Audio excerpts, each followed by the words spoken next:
Morning. Welcome to the Project Oversight Committee meeting. Today is Friday, October 24th, 2025 at approximately 8:04 a.m.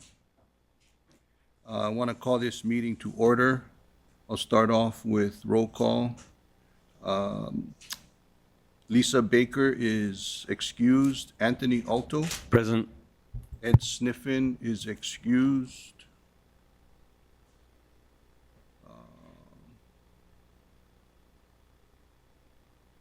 Do we have quorum for this committee? Okay. Hang on. Brief recess. Brief recess. We can stay on.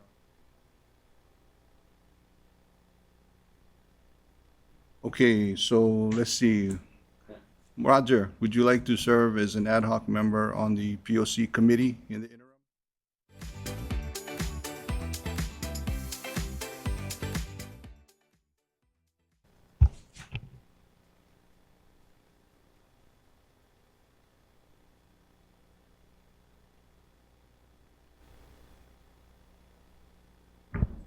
Morning, Chair, board members, Van Suda Hart, Project Director, and with me here, Corey Ellis, Director of Project Controls. We'll go through the August monthly report. Chad, if you can go to page 5, as we normally do. And just a friendly reminder, and for new board member Lee, we'll go through the key issues, overall key items in the report. Just highlighting all the major items that are ongoing with the project. I won't read it word for word or go through it in order. I'll kind of take it out of order, just starting from segment 2, moving eastward. So starting with segment 2, thank you to everyone. We had our grand opening last week. DTS put on a good show there, and very nice event that occurred. We were able to attend. Again, thank you to all the stakeholders, DTS, HDOT, all the other city departments for helping us get to that point of turning it over to DTS and putting it into revenue service so that passengers can ride. I want to thank the Heart Ohana for everything that they've done in terms of all the hard work that was put in. There was a last-minute stretch to get all the safety certification done. Working with Hitachi to get substantial completion and get it turned over to DTS. Long hours there to get it all completed, but a lot of hard work. So I want to thank everyone for getting us to that point. There was a good ridership, and I'm sure Roger can talk to that this past weekend for the free weekend. I went out there to volunteer and just see how things were going. Rode the train a couple of times just to see the ridership, and every train was full of people, everyone smiling, happy, being able to ride the train, in that new segment. Great views. If you haven't ridden that segment yet, you can see the airport, Pearl Harbor area. So encourage everyone to get on the train and at least see that area. So that's segment 2. Moving on to CCR 3, all the archaeological inventory survey work is complete. We're currently working on putting together the follow-on reports and scheduling consultation to get that completed and wrapped up. The contractor is working on sidewalk restoration, or completed all the sidewalk restoration. They're working through punch list items from the walkthroughs with HDOT and DTS.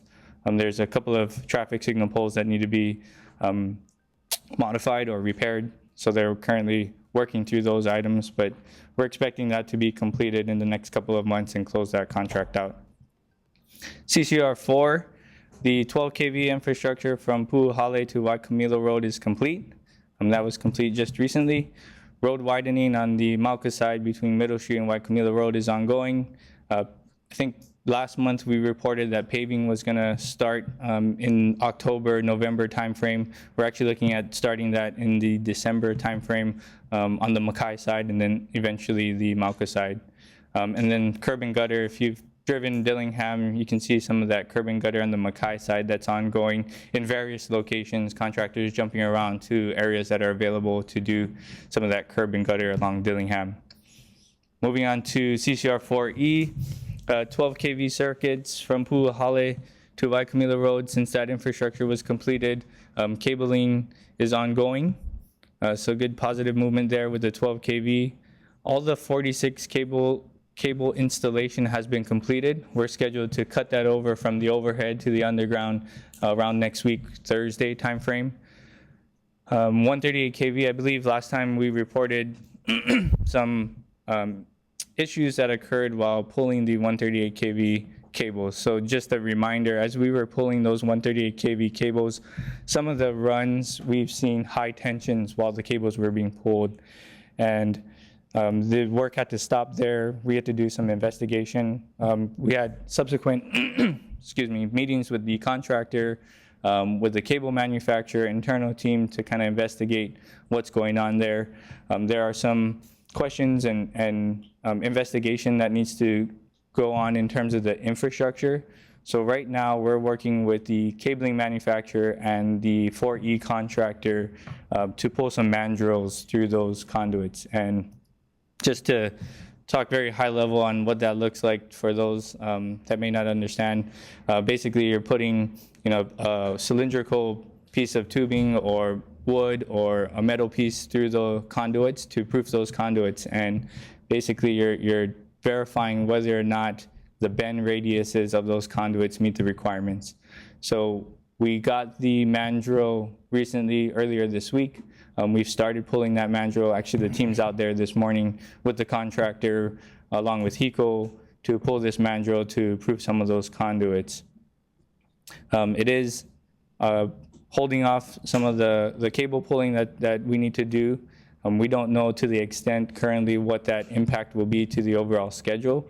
We did have some float in that activity, but this is delaying day for day, and we have to assess what that impact will be. Once we complete these mandrel tests and verify whether or not there's issues with the infrastructure, we'll be able to determine what that impact will be. If we have to dig up conduits and redo sweeps, or whatever it may be, we can assess that at that time. But until we complete these mandrel tests, we won't know for sure. It's expected to take about a week and a half to 2 weeks to do all these mandrel tests. Really the concern is at roughly 6 sweeps or risers where the conduits take the most dramatic bend up to the poles, where these 138 kV cables will go up to poles and then up to overhead. So we're continuing to have daily conversations with the contractor. Obviously we're out there witnessing these mandrel tests. As information comes available, we continue to discuss internally on how that impacts the overall schedule. But until we complete, as I mentioned, the mandrels, we won't know what the overall impact is. We are looking at mitigation measures on if we do need to do any rework on how we can impact the follow-on contractor for CCGS. Not impact the follow-on contractor for CCGS. So we're looking at all aspects of the CCUR 4E work and Dillingham, where CCGS is planning to go in the future, and continue to look at mitigation options.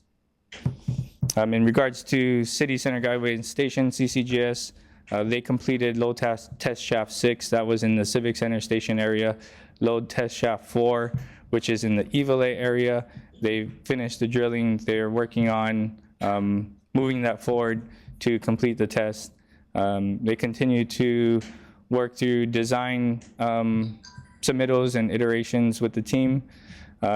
If you drive along Nimitz area near the Alva Pump Station, which is just east of, I think it's the Veterinary Emergency Center, just near the harbor there, you can see a lot of work that's going on kind of in that median area, and that work there is installation of a trestle. And that trestle there is to support all the heavy equipment to drill the shafts for the guideway. So that's a big notice area where there's a lot of equipment, a lot of work ongoing. If you drive further east on Nimitz, between, I think it's Bethel and maybe Nuuanu, or 4th Street, yes. So in that area, they have the large cranes there. That's where they started their first production drill shaft. So this is actual shaft that will support the guideway structure. That started last week, Thursday, so very busy week for us last week with opening and this first shaft. They're getting ready to pour that shaft here shortly. A few days ago, if you driven down there, you could see the casings for that drilled shaft and then all that rebar cages that were sitting there. They finally dropped that into the hole, and they're planning to pour some concrete here shortly. So very exciting for us, first drilled shaft to go in. They'll continue and move on to the next drilled shaft and, work in a linear manner with drilled shafts.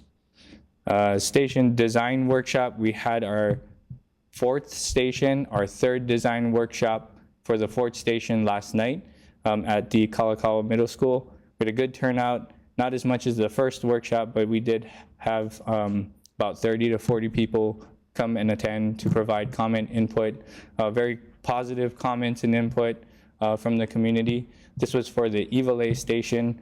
We do have our follow-on 2 stations, and I can't recall which is first, but in early November, November 5th, we have our next station, and then November 19th, I believe, is the last station. Now, this is the first series of workshops. We have 2 workshops per station, so we gather all those comments and input. We'll either incorporate or address those comments, and then we'll have another workshop to showcase what we've included or what we progressed the design to in terms of the station. So very exciting for the next 2 stations. We'll be downtown in Civic Center. I can't recall which one's first, but that's upcoming here in November. That's all I have for the August monthly. Open for questions. Yes, Chris. Just want to confirm that you said that the manual testing you guys are doing should have been done in advance. So I want to confirm that it was. Yeah. And it passed all the, Yep. with the same mandrel. So, and to give you more, and thank you for that question. So we did the HECO required mandrel test and proofing. They have a drawing and a standard for their required mandrel. And we did all of that, and it passed with that HECO mandrel. HECO approved the conduits to start cable pulling. Unfortunately, that mandrel is slightly different, and we're talking inches in terms of size of what the discussion with the cable manufacturer and the 4E contractor suggests to pull. This is to verify more of that sweep that they are recommending. The HECO mandrel, meets all the HECO requirements, but there's a little more stringent requirements from the cable manufacturer for the cables that are eventually installed. Okay. Thank you. Any other questions? Anthony? Yeah, you refer to the risk in coming weeks and months, more than once in the report, to HECO. And I'm just wondering, what is the working relationship like with HECO at the moment? Are they being obstructive or are they being helpful? No, I think the relationship has improved with HECO from what we've had in the past. We've done what we could in terms of showing HECO that, we're here to work with them to we understand that this infrastructure will belong to them in the future. They had concerns. We understand their concerns. We meet with them on a weekly basis on progress, status, scheduling. So I would say that relationship has improved. With the help of Lori and the executives at HECO, they've been very cooperative. They understand, the issues that we have. They're willing to work with us in terms of moving the project forward. So, it's been positive. So if the conduit meets the HECO standard, the issue is the physical ability of the cable to go through, is that really the issue? It's not necessarily the cable to go through it. Partial of that. So, there's requirements for tension as you're pulling the cable, and you can't exceed that or else it'll damage the outer layers of the cable, the insulation of the cable. Also, when the cable is at rest, there's requirements for how sharp of a bend that cable can sit at rest, and we need to make sure that all those requirements are met. Any other questions? Chair, Yes, Natalie. Thank you. Thank you for your report, Vance. If you'll recall, last month I had asked about the risks for the DB 550, the CCGS, and because it's in the red, and I noticed there are no changes through August. I was just wondering, since another month has passed or a month and a half since that report was done, have there been, well, actually about a month, have there been any changes to that at all? Hey, yeah, Natalie, which risk was it that we were questioning, or was it just generally the? So this was on page 42 of the current report. Yep. And so it's the first two, they're risks, the red risks, the core systems, and the potential change. Yeah, to so we CCS? have, yeah, thank you for the question. We have a monthly kind of risk meeting, and we go walk through all of our risk and understand if there's any changes. So you'll see on the right-hand side some comments if there was any changes for that current month. For that top risk, the PCN risk, no changes was made last month. However, the team is going through this top risk in particular contains potentially several line items. And so what we're going to do is go back, identify the ones that we think are more merited than the others, and break them out into their own separate risks. So it's better to track. But we just haven't taken that step yet. Okay, right, because I have notes that that's what you were going to do. Yep. So you anticipate that will be in the next report then? Maybe the report after. Okay. I'll be honest. Yeah. All right. Okay, thanks. Thank you, Chair. Thanks, Natalie. Anybody else have any questions? Before the next question, I just want to recognize the presence of Ed Sniffen as well as Kathy Sokugawa. Thanks for coming. Any other questions online?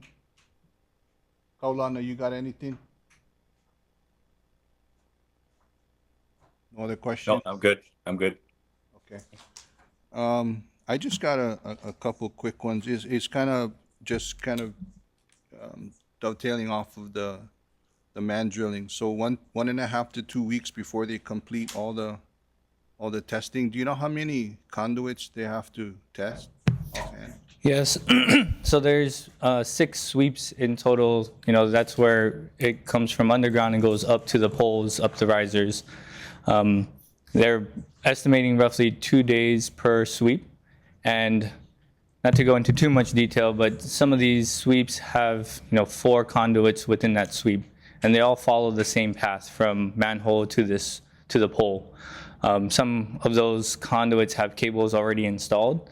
So we agreed with the cable manufacturer and the contractor that we would proof the spare conduit that's within that bunch of conduits. So we're looking at about 2 days per sweep, so roughly a week and a half, 2 weeks. Granted, we don't have any issues. In the body of the report, the issue that you're referring to is on, I guess, on the report, page 27. CPP DBB 511.3. Yes. Okay. And then on the risk management, is that, let's see, on page 43, risk ID, the second one down, 511.3, 40.02 underscore 0013. Is that the one you're referring to? Yeah, on page 43, yeah, the second one down. Yeah, that would be the one. So, I know you guys are working on solutions with the vendor as well as with the utility. I guess, so if I recall correctly, the acceptable, what is the acceptable sweep from the vendor? It's about 75.4 inches is their minimum requirement. Okay, so I think I had asked you this question before, but the design was called for what? 8-foot sweeps. So if it's acceptable by the vendor, which I guess, if it's acceptable by the vendor, how do we reconcile the difference between the two? Is that being considered? Or- Yes, definitely. So in the design, there are 8-foot sweeps. The vendor, as we mentioned, 75.4. We'll have to verify, where it lands in between that and whether or not it's acceptable. If it meets the minimum requirement, we would push to have that accepted. We'll probably have to look at, the pulling tension calculation just to verify that we're not exceeding pulling tensions, things like that we'll need to, make sure everyone accepts. Has there been any preliminary indication from the utility that they're, We've kept HECO up to speed in terms of the issues that we have and what we're currently working through. They don't have any immediate concerns or questions. We're keeping them up to date as we move through this. They just ask that we keep them informed. We do have the HECO inspector out there as we're doing the mandrel test, so they'll have live information as we do it. any other questions, members? None?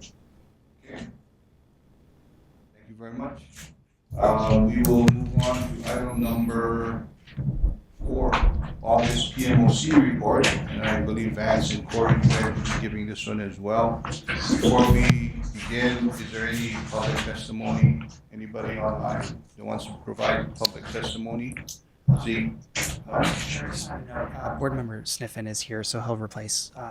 Oh, okay, thank you, appreciate it. So, committee member Ed Sniffen is now present, so he will assume his role on the committee. And Roger, thank you for your service. Thank you. All right. Go ahead, man. Or Corey. We'll go through, as with our monthly report, the major issues identified in the PMOC report. The first item is in reference to the Hitachi claim, and we do have an agenda item to provide an update to the board, so I won't go into any details here. I'll wait for that agenda item. The next item is project revenue growth, and this is in reference to the lower collections than what was in the projections from the recovery plan, and their note of monitoring that. There was recovery in that revenue collections, and PMOC had noted, we did meet with them, give them the details and talk through in details on this, and based on that, they're gonna retire this issue.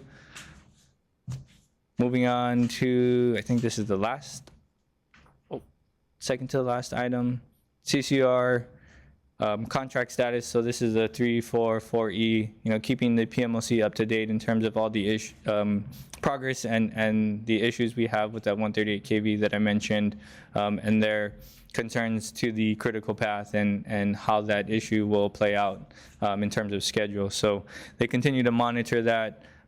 Discussions, keeping PMOC up to date on our mitigations and where this will land. Basically, everything that I mentioned in the previous report.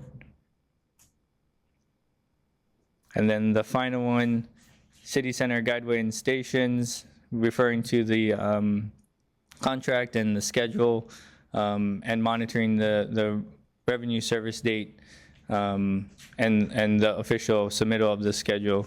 So just monitoring the progress in terms of the CCGS contract design, construction, and whatnot. They have this item there.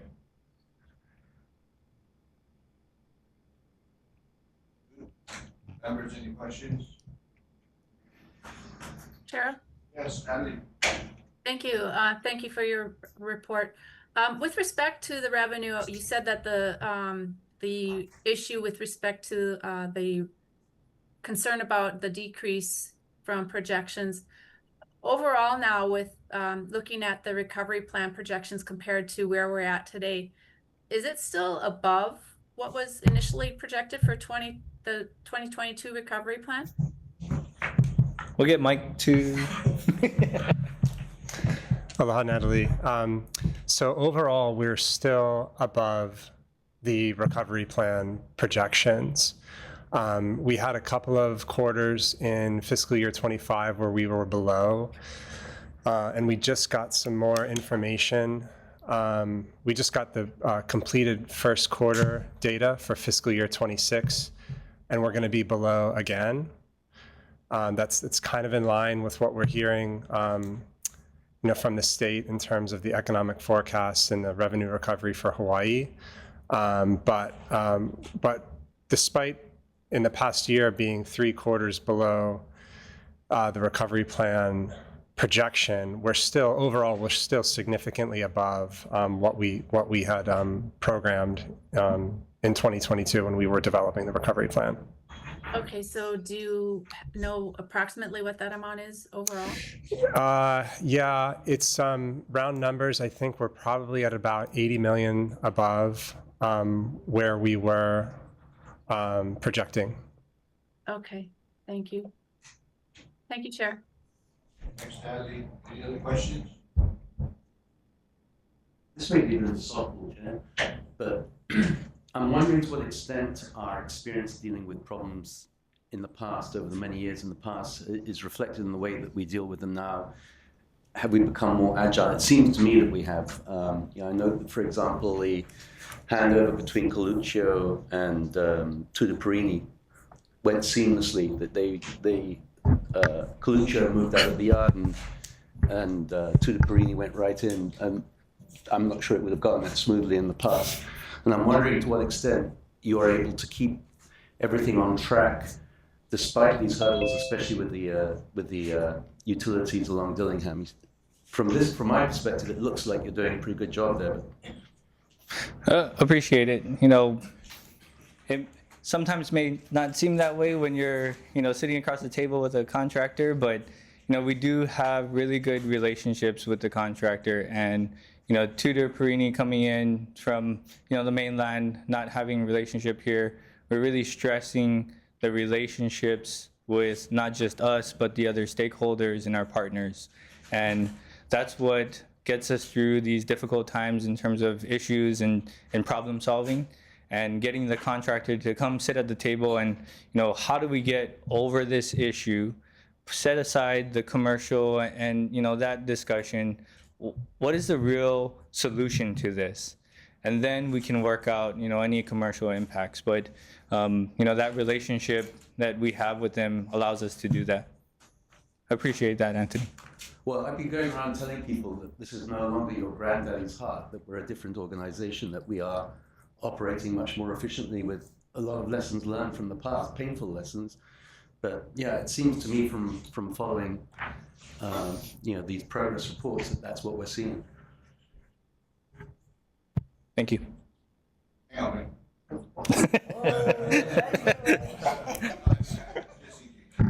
Sure. I'm just wondering if you have any update on the federal funds or where they might be at. What's the temperature like?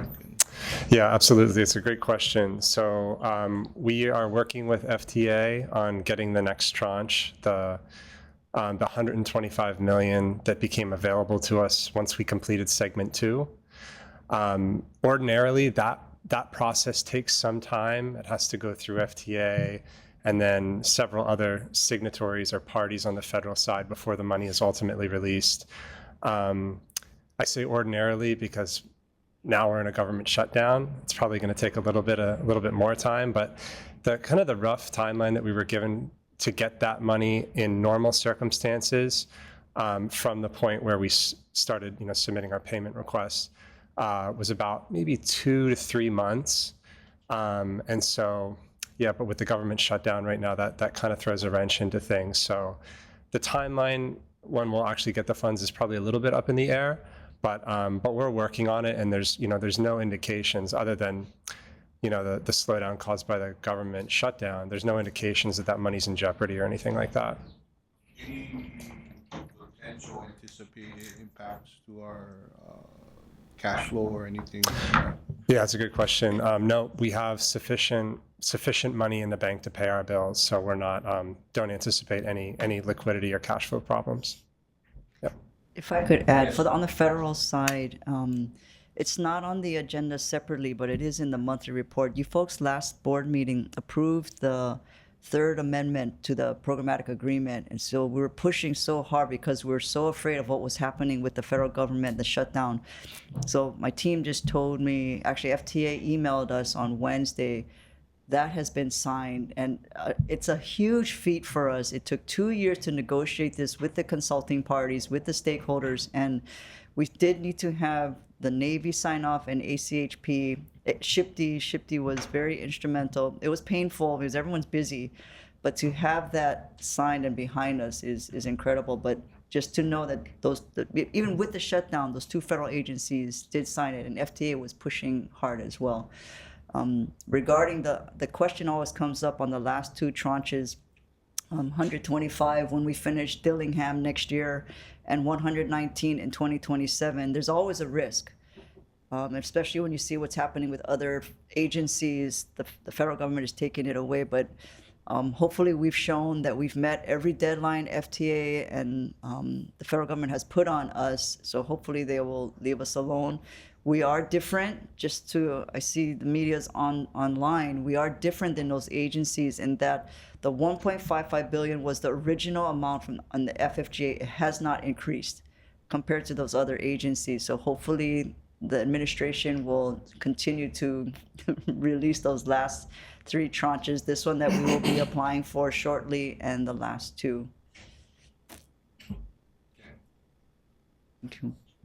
Yes, Jared. I'd like to commend you and your team on the signing of the programmatic agreement. I think that was a very good foresight on your part to push that along, knowing that of the potential shutdown. So kudos to you and your team. Thank you, Jared. I was when they told me yesterday, I was like, oh my God, that should be a huge party just to celebrate that. So thank you. Any other questions? Members online? Questions? Okay. Seeing none, appreciate it. Thank you very much. We'll move on to agenda item number 5, contract package plan rebalancing. Corey and Vance. Before you start, any testimony in person or online? Seeing none? Okay. Thanks, Chair. Corey Ellis, Director of Project Controls. I'll be covering the contract packaging plan reallocation.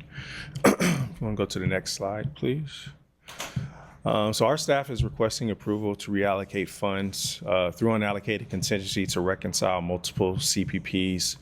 Just for a little background, earlier this year, around April, we presented a revised estimate at completion to the board, and we presented that along with our cash flows and our 6-year plans. And I think it was board member Natalie who called out. In the out years, we had some kind of out of balance line items that had some negative balances, and at that time we were committed to going back, looking at those line items, because most of those contracts were closed out, and so kind of cleaning up our books, so to speak, and getting those adjusted.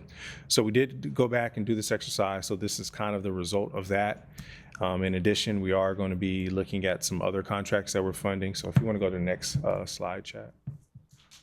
So I'm going to go through 3 tables, and they're basically aligned with these 3 bullets here. So we're reconciling kind of the legacy CPPs. These are closed out contracts, and if they're not completely closed out, we're just waiting on a final invoice for it to be closeout invoice. So we're addressing those line items. New contracts, and so we did award a couple contracts this year that are going to be related to some of those legacy CPPs, but maybe some slightly different scope, and we're going to be funding those contracts. And then those top 2 items will result into a net increase to an allocated contingency, and that is going to be reflected in that 3rd bullet or the 3rd table on the next slide. So yeah, you might want to make that a little bigger if you can. So I'll start on table 1. So these are, again, reconciling some of the legacy CPPs. So starting on the top, MM982, that's for on-call appraiser. We have a current EAC today is $771,000. Our commitments to date are just under $885,000, so we will be requesting $113,500 to increase that EAC to meet our commitments. Next line item, MM990. This is for DPP design review, and in our briefings, it was noted that I just want to note that these are all consultants. These are professional services for these all line items here. So the DPP design review is for SSFM, which is a consultant on this contract. Our current EAC, $1.374 million. Our commitments to date are a little over $1.5 million. So we're going to request increase to just about $150,000 to that line item. MM922. This is for HDOT coordination consultant for airport and city center. Within our contract packaging plan, we have a line item, a HDOT consultant line item for each segment of the project. So one for Wolf, one for KHG, and then this is for segment 3. On this segment 3 one, we have a current EAC of $9.5 million. Our commitments to date are $9.96 million. So we're going to request $464,000 to meet our commitments on that line item. A line item in our 6-year plan combines our 3 closed out on-call contracts, on-call 1, 2, and 3. That's in M945, 947, and 948. You can see we have just over $35 million in our EAC commitments, just about the same, but we are going to, if you look at the last column, the EAC adjustment, we're going to need $3,379 to kind of balance that contracts out. MM981, this is for complex property negotiations and litigation. This contract's been closed out for several years. We have a EAC of $602,000. We've all commitments to date are $599,000, just call it $600,000. So we're going to sweep the remaining $2,200. FD140, this is for design services for the West Oahu Station Group. Again, another contract's been closed out for several years. We have EAC of $14.8 million, $14,812,000. Our commitments today, $14,810,000. So here we'll be sweeping the remaining, the excess $2,400. FD240, this is for for design services for Farrington Highway Station Group. We have a current EAC of just under $17.4 million. That contract was ended at $17.332 million. So we're going to sweep the excess $66,000 for that contract. And then the last one on table 1, MM921. So this is another HDOT coordination consultant. This one's for the section Kamehameha Highway, the KHG. We have a current EAC of $15.5 million. That contract's going to be closed out at just over $10 million. And you can see there's a pretty significant credit of $5.5 million. Part of this scope for that coordination consultant was a lot of the projects on the west side. If you recall, also part of our presentation earlier this year, we deferred 138 kV underground work in that area. That was considered a part of this scope. We also do have a couple of other contracts that we haven't released yet. So this is the Pearl Highland Transit Center. Park and ride lots, UH West Waiau East Kapolei, and Waipahu Makai entrance. So there's some scope in here that's actually being transferred to another contract, and I'll be talking about those in the next table, in table 2.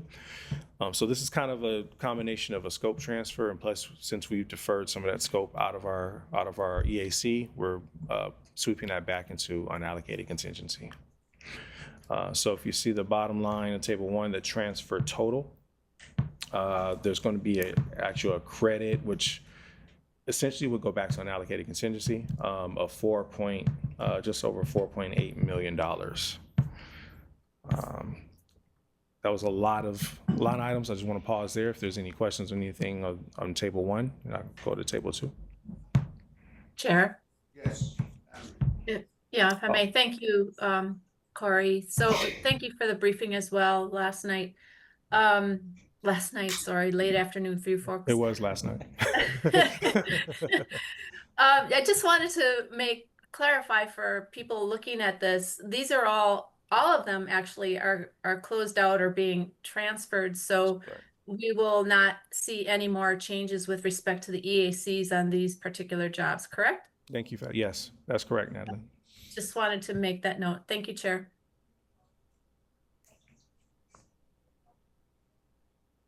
Thanks, Natalie. Yes, Jared. I have a question about the Pearl Highlands parking structure. I see that there's a deadline of January 1, 2026 for the feasibility study. Will that deadline be met? Yes, we are currently working on that report for SB 934 in request from the senator. We did meet internally. We are scheduling a meeting with the senator to kind of go through where we are currently, make sure that his requests are satisfied in an outline that we put together. But all the background information, details, we're all currently working on that currently.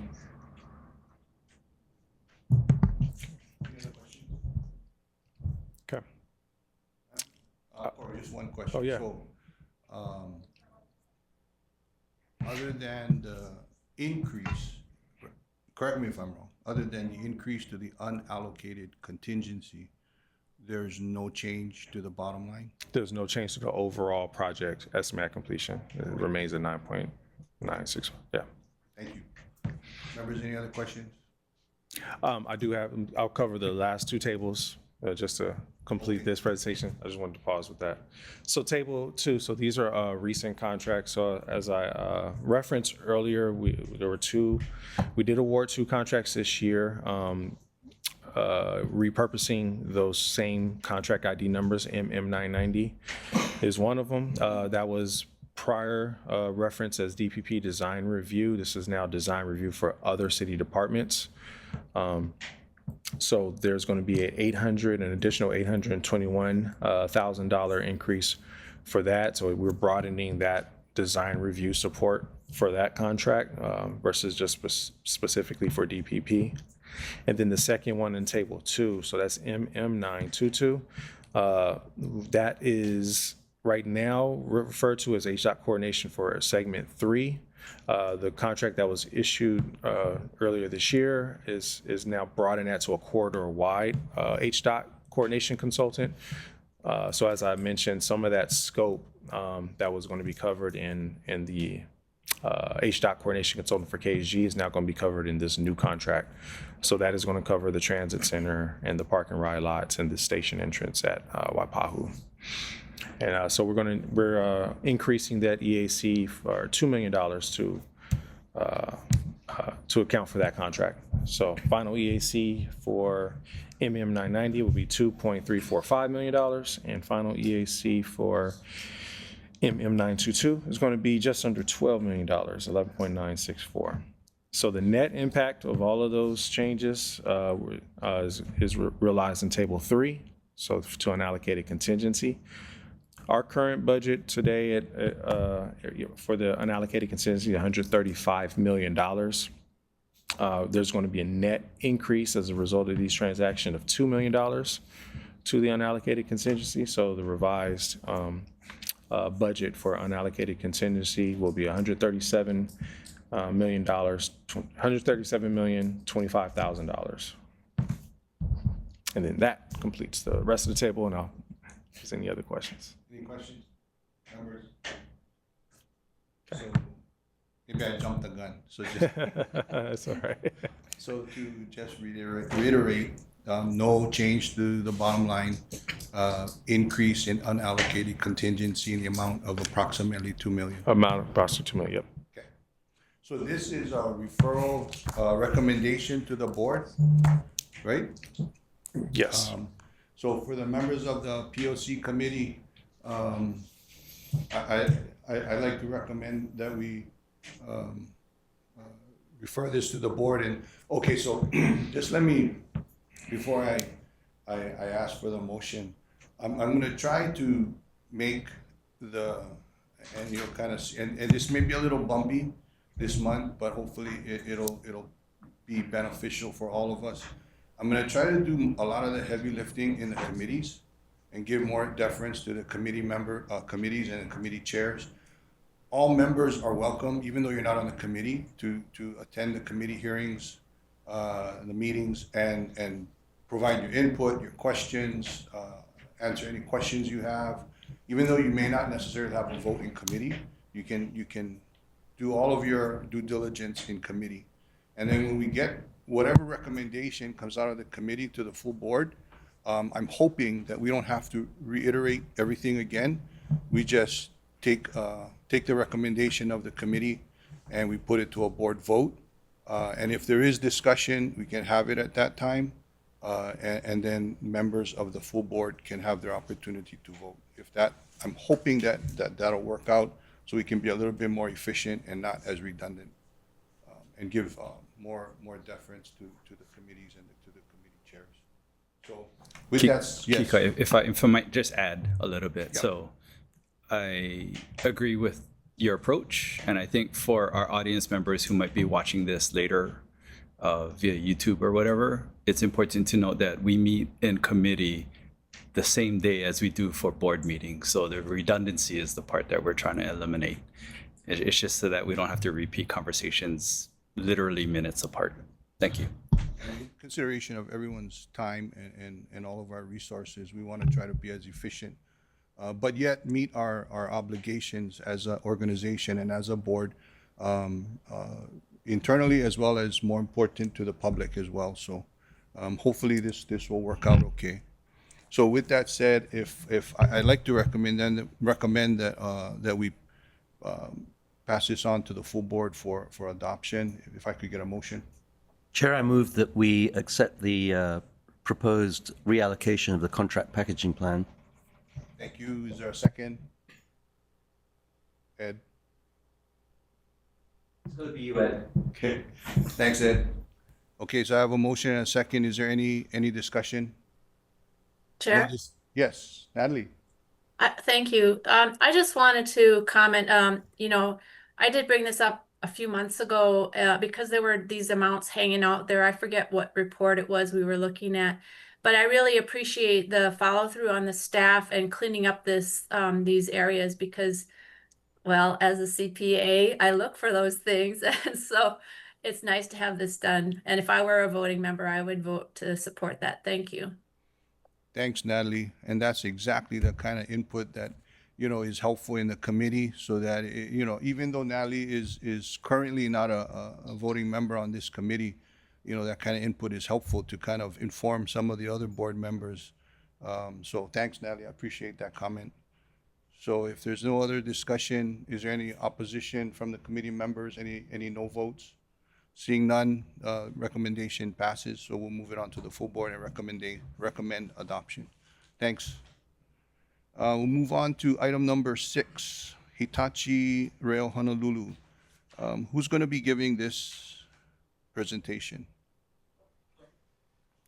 Okay, so before you go, Lori, is there any testimony in the public or online? Seeing none? Okay, do we foresee any need? Yes. Oh, yes, sir. I apologize. Can you state your name and what organization you're with? I'm here on behalf of Hitachi. Thank you. David Minkin. I'm with the law firm of McCorriston, Miller, Mukai, McKinnon. I've given my card to your secretary to have that. I have been involved with rail since 2011 when I represented Ansaldo STS and Ansaldo Breda in getting the contracts when they were challenged by Bombardier as well as Sumitomo. And we, on behalf of Hitachi, want to see this project completed. Thank you, sir. Any questions from the members? So I guess my question is, are you in support or are you in opposition to to the agenda item? I am in support of the agenda item. My understanding is that it may be deferred, but not really sure. I just got communication from Pittsburgh this morning. Okay. Well, I appreciate you taking time to attend, and I appreciate your comments. Thank you. Any other testimony from the public? Thank you, sir. Seeing none? Okay, thank you. Lori, you wanna, Yeah. are we gonna need to get into exec on this one? Yes, we will. Okay, this is a standalone, right? So we wanna take this one alone by itself? Yes. Okay. Yeah. The next one, when Krista does her eminent domains, You wanna we do your can do. presentation first? I don't have a presentation. I just would like to go into executive session to discuss the settlement terms between Hitachi and us. Okay, so, per revised statute, section 92-4 and subsection 92-5A4, the board would like to entertain an executive session to discuss the matter of Hitachi Rail Honolulu proposed change order to resolve Hitachi delay claims for segment 1 and segment 2. Can I get a motion to go into executive session? Chair, I so move. Can I get a second? Ed, it's gotta be you. Thank you. Okay, so we're gonna go into executive session. How are we gonna do this? Are we gonna stay here or are we gonna stay here? Okay. All right. Chair, so- Yes, Natalie. I'd like to make a comment first, please. Yes, of course. Thank you. So although there is no policy against my participation in the executive session, and the AG's office has said that appointees are required to follow confidentiality requirements that are in the city charter, my understanding is that CORE has opined that I not be allowed to participate because I have not signed the confidentiality agreement. And I ask that this comment be included in the video summary. Thank you, Chair. Thank you, Natalie. I appreciate it. So, members of the audience, I apologize, but if we could ask for you to please excuse yourselves for the time being while we go into executive session, and we'll try to be as expedient as possible. Thank you.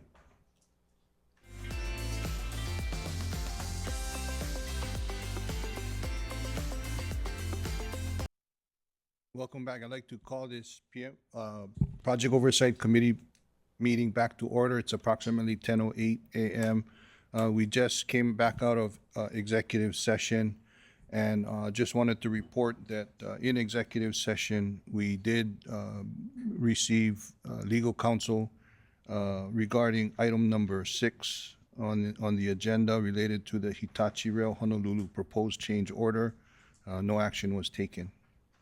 With that said, I'd like to continue on with item number 6 of the agenda, and I'd like to entertain a motion based on the discussion is that we've had in executive session. I'd like to request a motion to recommend to the full board to recommend disapproval of the proposed change order on agenda item number 6, Hitachi Rail Honolulu.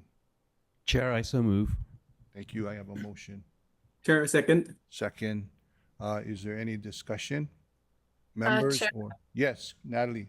Yeah, so I understand there's probably a lot that was said in the executive session that you can't share with the public, but can you tell us what the amount of the change order was, or, you know, any additional information in the way of providing that to the public? Is that possible?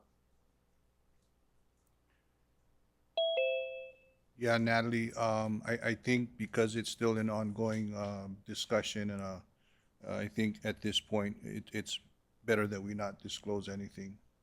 Okay, just thought I'd check. Thank you so much. Yeah, thank you.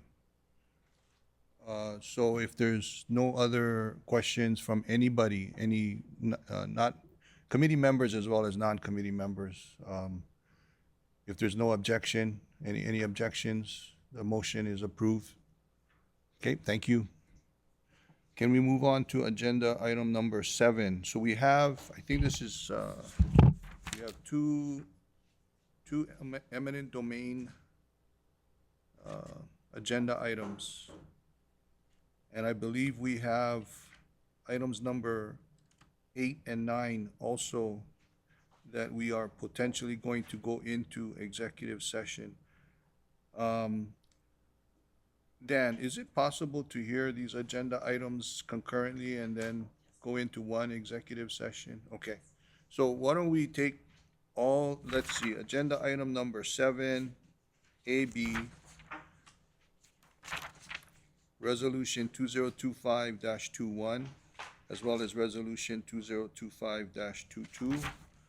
Agenda item number 8, amendments to Nossamin LLP contract, as well as agenda item number 9, to the Perini contract option. Why don't we do those presentations concurrently, and then we'll go into executive session. Okay, so starting with agenda item 7A. Anybody in the public that would like to testify, or anybody online that would like to testify on any of these agenda items, agenda item number 7, 8, or 9, as I've stated? Seeing none? Okay, Krista. Good morning. Good morning. Can you just confirm you could? Great, thank you. I do have a presentation. It covers both properties. First, we'll talk about Pacific Guardian Center, and then second, we will talk about the Morioka trustee trust matters. So to go to the next slide, please. The Pacific Guardian Center property map. We have a number of things that we are acquiring on the Pacific Guardian Center property. If you take a look at the center of the slide there in yellow, that's a fee acquisition area of 3,734 square feet.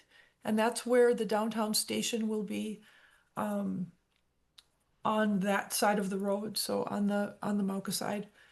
There's also a 2,863 square foot temporary easement for the time of construction.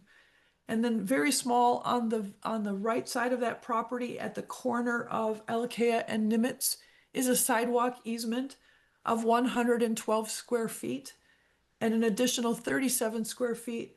I'm sorry, I have them backwards. 37 square feet for the easement and 112 square feet for construction purposes for help with the ADA ramp that's required on that corner. Going on to the next slide. For some background, HART requires fee simple interest in a portion of the subject property for construction, operation, and maintenance of the Mauka downtown station exit. Additionally, a permanent non-exclusive easement is necessary for placement of an ADA compliant sidewalk ramp. HART will require temporary easements for construction of the improvements as of approximately January 1 of 2026 until March of 2031. The amount of just compensation for the property has been determined according to the URA. HART provided a written offer of just compensation to acquire the interest in September 2025. The request to notify the City Council of HART's intent to condemn the interest is being made to preserve the schedule of the project. Efforts will be made to continue negotiations with the owner for the goal of reaching an amicable settlement. So again, this is a request to notify the City Council of HART's intent to condemn the property. Next slide. The second property that we have is located at 2156 Kamehameha Highway, and this is a HECO easement need. So it is an easement associated with the relocation of utilities along Dillingham Boulevard. And the area in yellow, you'll see it's 694 square feet. And it is that long, narrow area. Mainly it's for access. The equipment is at the back side of that, away from Kamehameha Highway. And so HECO would need access to get to service their equipment. Next slide, please. HART requires a non-exclusive permanent easement for installation of underground utility facilities and to access and for access to maintain them. The amount of just compensation for the property interest has been determined according to the URA. HART provided a written offer of just compensation to acquire the easement in April of 2025. The request to notify the City Council of HART's intent to condemn the interest is being made to preserve project schedule. Efforts will be made to continue negotiations with the owner with the goal of reaching an amicable settlement. And then the last slide, just a reminder of our eminent domain process. So upon approval of these resolutions, Hart will inform the city council of its intent to acquire the interests. City council has 45 days to approve or object to condemnation by adoption of a resolution to notify a resolution of the notification to acquire, the properties. Upon approval or no action by the city council, the board of directors will be requested to approve another resolution which would authorize filing of the eminent domain. Thank you. Members, any questions for Krista on agenda item number, what was it, 6A and B?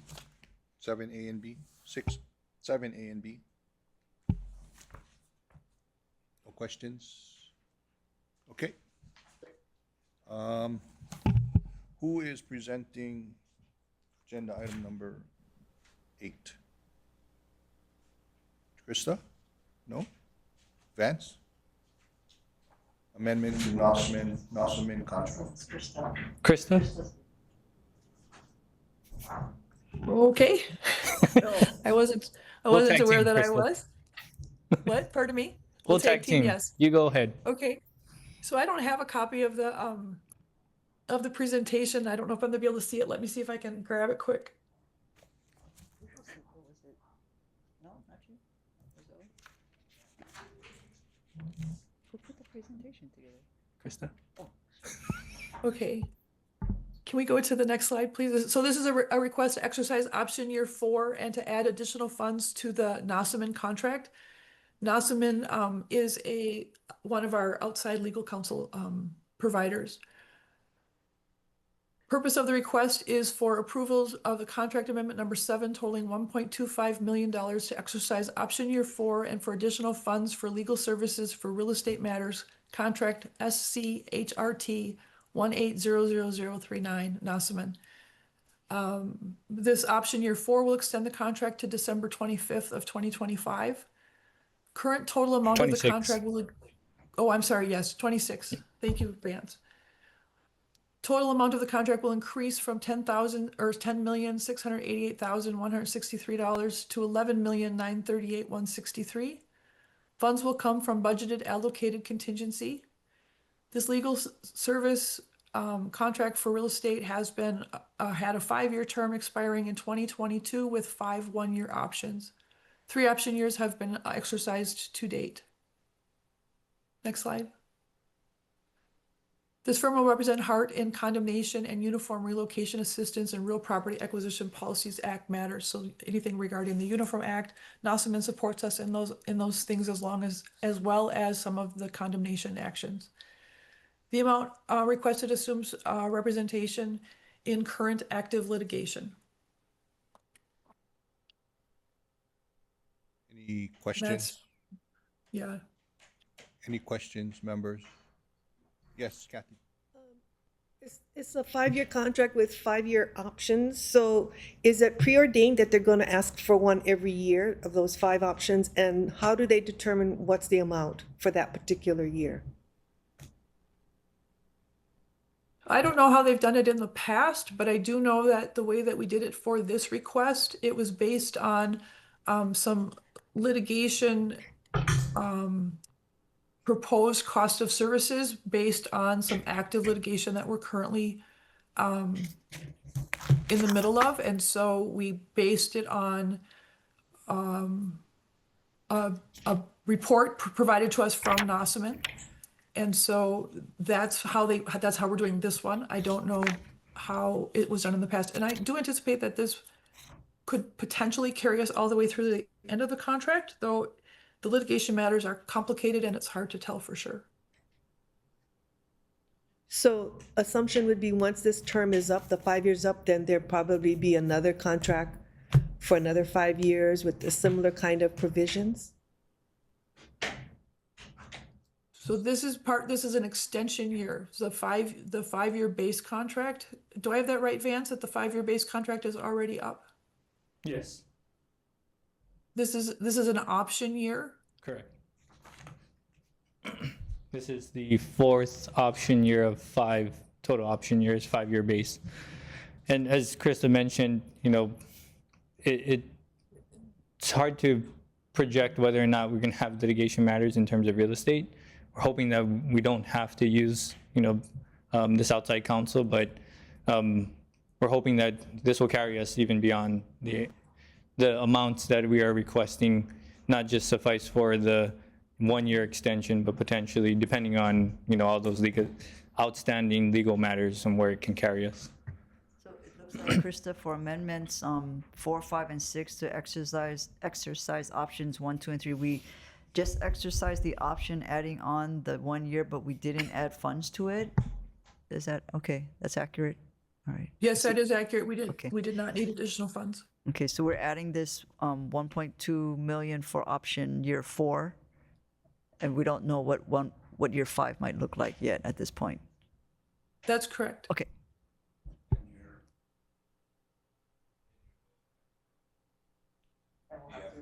Yeah. Yep. Oh. Need for now. Sorry, Pete, Kathy, that was your question. Yep. They're gonna go off for a new contract after option. I was unable to hear the question. Sorry. There was Krista. That's okay. We answered it amongst ourselves. Oh, We got all you. right, thank you. Got it. Thank you. So I have a question, Chair. Hang on, Natalie. Anthony, if you can go first, then you, Natalie. So I guess one shouldn't prejudge what the council is going to do or what we're even going to do, because there's a request from the administration to allocate funds to start planning, designing from Civic Center to Ala Moana. And if we do that, then we have to complete property acquisition in that corridor. I know a lot of it is already taken care of. A lot of it is with governmental institutions. But I'm just wondering, if we do get those approvals to go ahead and start planning to get to Ala Moana, are we going to be looking at a need for more services from Nossaman, do you think? That's very hard to say, Anthony. Nossaman does support us on some of the more complicated matters. We do have 3 outside counsel firms that we work with, and if it's most often they work in partnership with Starn O'Toole or with KSG. And so right now it's very hard to anticipate that, and what we've based this request on is what we have currently active litigation where we know we need their expertise. From what if I were just to guess on what we have coming up from here to Ala Moana, or from Civic Center to Ala Moana, I would say that most of the complicated property in that area has already been secured. Thanks, Krista. Natalie. Thank you. Oh, thank you. Yeah, so I think I figured it out. I was just confused because I think if I understand correctly, Amendment 1 was for fiscal year 23, 2 is for 24, 3 is for 25, the current year. And it says Amendment 4, 5, 6, which kind of threw me off, but that's those 3 amendments up there in the first 3 lines are for those years, correct? Correct. Okay, thank you. Thanks, Natalie. Any other questions? So again, I think as I mentioned earlier, the intent when we get to the full board meeting, I'm hoping that all your questions, whatever questions you have, you're asking them now, because when we get to full board, my hope is that we just go ahead and move forward with the recommendations that are coming from the committees. If we have additional discussion at that time, we can entertain it, but the hope is to try to take the recommendation from the committee and take action as a full board. So with that said, if there's no other questions or comments, I would like to ask for a motion to recommend to the full board approval of agenda item number 8. Chair, I so move. Moved. Ed. Do I have a second? Second, sorry. Thank you. It was moved and seconded. Is there any discussion? No discussion. Is there any objections to the motion? Seeing none, motion is approved. Let's move on to agenda item number 9. Before we move forward, who's going to present? Vance? Tudor Perini? Okay. Yes. any testimony in the audience or online? Seeing none, Vance. All right, Chad, you got the presentation? Nope. Is it in the folders? Is it in the folders though?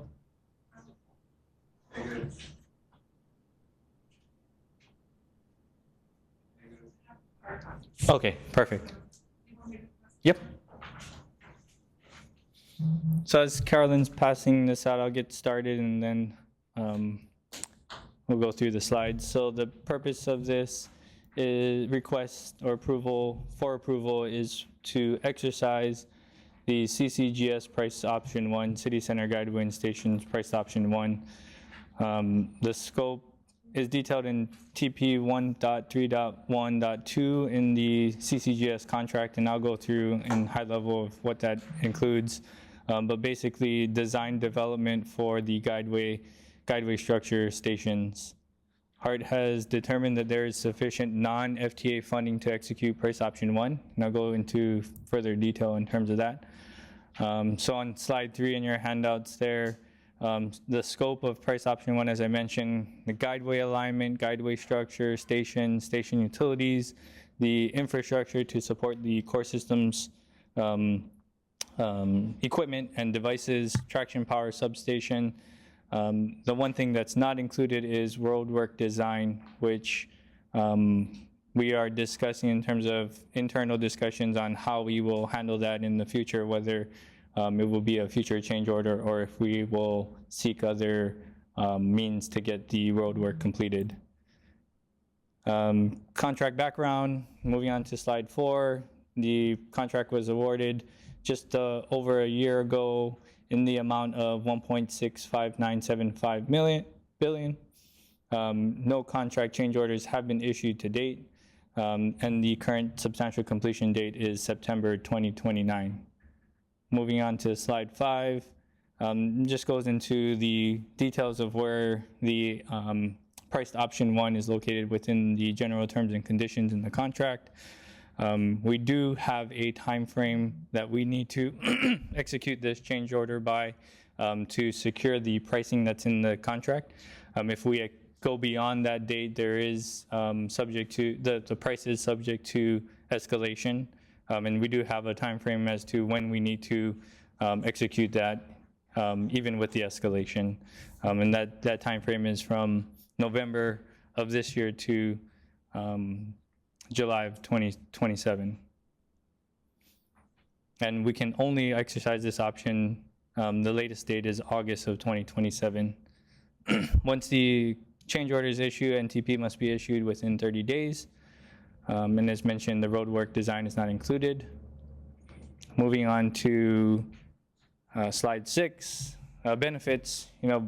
We strategically included this price option in the procurement documents while we were going out for the CCGS contract to secure pricing. As we all know, the later we wait, the more expensive it gets with escalation and everything else. So it gave us the option to get us a design to Ala Moana from Civic Center. Moving on to slide 7. Obviously, this is beyond the FFGA agreement, from East Kapolei to Civic Center Station. So we will be tracking this outside of the FFGA EAC, estimate at completion. And this will be funded by the fiscal year 26 capital budget appropriation for CPP DBB 550. DB 550.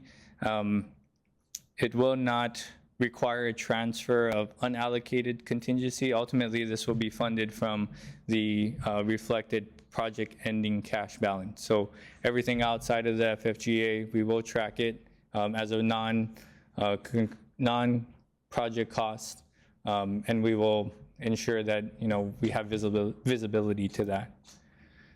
So again, moving on to slide 8, just requesting approval for the change order in the amount of $53,285,000 to exercise the option for the design from Civic Center Station to Ala Moana. And just to reiterating this will be funded with non-FTA funds outside of the current FFGA EAC. And we did go through the hard internal process in terms of the change order review and approval with the change order committee, and merit was found in September of this year. Open to questions? Chair? So, first, I think we ought to note that this is actually a very significant step. You know, well done, Mark, for us to be able to actually start spending money to design the for the Skyline to go from Civic Center to Ala Moana is a really important step, and we need to pause a moment to recognize that. The second question was, if I remember rightly, when we signed the CCGS contract, there was more than just this one option. They gave us an option to do further work. And I wonder if you could just spell out a little bit of what that further work was and what price tag they put on it. Yes. So the second option, or option 2, was to construct after designs are complete to Ala Moana. And I can't remember off the top of my head the amount. Do you recall? 350 million or so, give or take. We can find that exact dollar that's in the contract. But that 350 doesn't actually cover the full cost to get to Ala Moana, correct? Correct. Do we have a ballpark idea of what the delta is between what Tunaparini? Yeah. So, and again, this design only includes the guideway stations. There are also utility work, utility design, whatnot, management costs and everything. Rough ballpark, $1.6 billion to get to 6.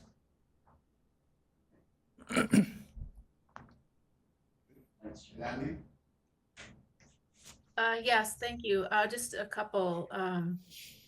So you mentioned that there are no change orders with the current CCGS contract. Have there been any kind of indications that there might be something down the pipeline or something coming in the way of change orders on the work that is currently in progress? Yes, and if you go to our monthly report, there is indication of a potential change order that's in the works. Because it's currently in the works, I don't want to go into any details in terms of that, but it is noted there in the contract page, potential change, and the total is $6 million. Okay, Natalie, so that's on page 31, but just to clarify, those are risks that internally, that's what our team, our project controls team is tracking. It's not necessarily, I mean, you see it on different of the CPP pages within the monthly report. So it's not necessarily that a contractor has filed anything with us. It could also be what our folks are tracking, so that we're not blindsided in the future. right, okay, yeah, and so 6 million is pretty easily covered by any unallocated contingency if necessary. With respect to the full funding grant agreement and the split here between the Civic Center and Ala Moana, what would happen if for some reason the other funding, the GET, TAT, for example, were below projections? How would the federal government handle that if there's this money now that's going toward the Ala Moana design? We probably can't speak for the federal government, but I could have Mike give a little bit of an update on where we are with the GET, TAT projections, but we can't speak for the federal government. I don't think they gave us the go-ahead to go, but if it gets really close, they might get nervous. They might get nervous and ask us to pause on what we're doing, but just know that there is allocated contingency built within our current EAC, and we monitor that very closely. But Mike, if you could give an update on the GET, TAT. Yeah, sure. Thanks, Laurie. So as I kind of briefly mentioned earlier, Natalie, over the past year, which includes now 1 quarter of fiscal year 26 and a few quarters in quarters in fiscal year 25. For 3 of those 4 quarters, we're going to be below the projection in the recovery plan, the projection that is for GET and TAT and OTAT revenues combined. Not significantly below the projection. In at least 2 of those quarters, it was just, a couple of % below the projection. The 4th quarter of fiscal year 25, we actually crept back above the projection by about $500,000, not much. And then, like I mentioned, for fiscal year 26, first quarter of fiscal year 26, the current fiscal year, we're going to be below again by a couple million. But all total, we are exceeding by the projection in the recovery plan. I think the number I gave was about 80 million. I've got to go back and confirm that. That's roughly accurate. And so, and those are the main sources of income. We also have in our financial model and our revenues, we have other sources of income too. Those are the main ones.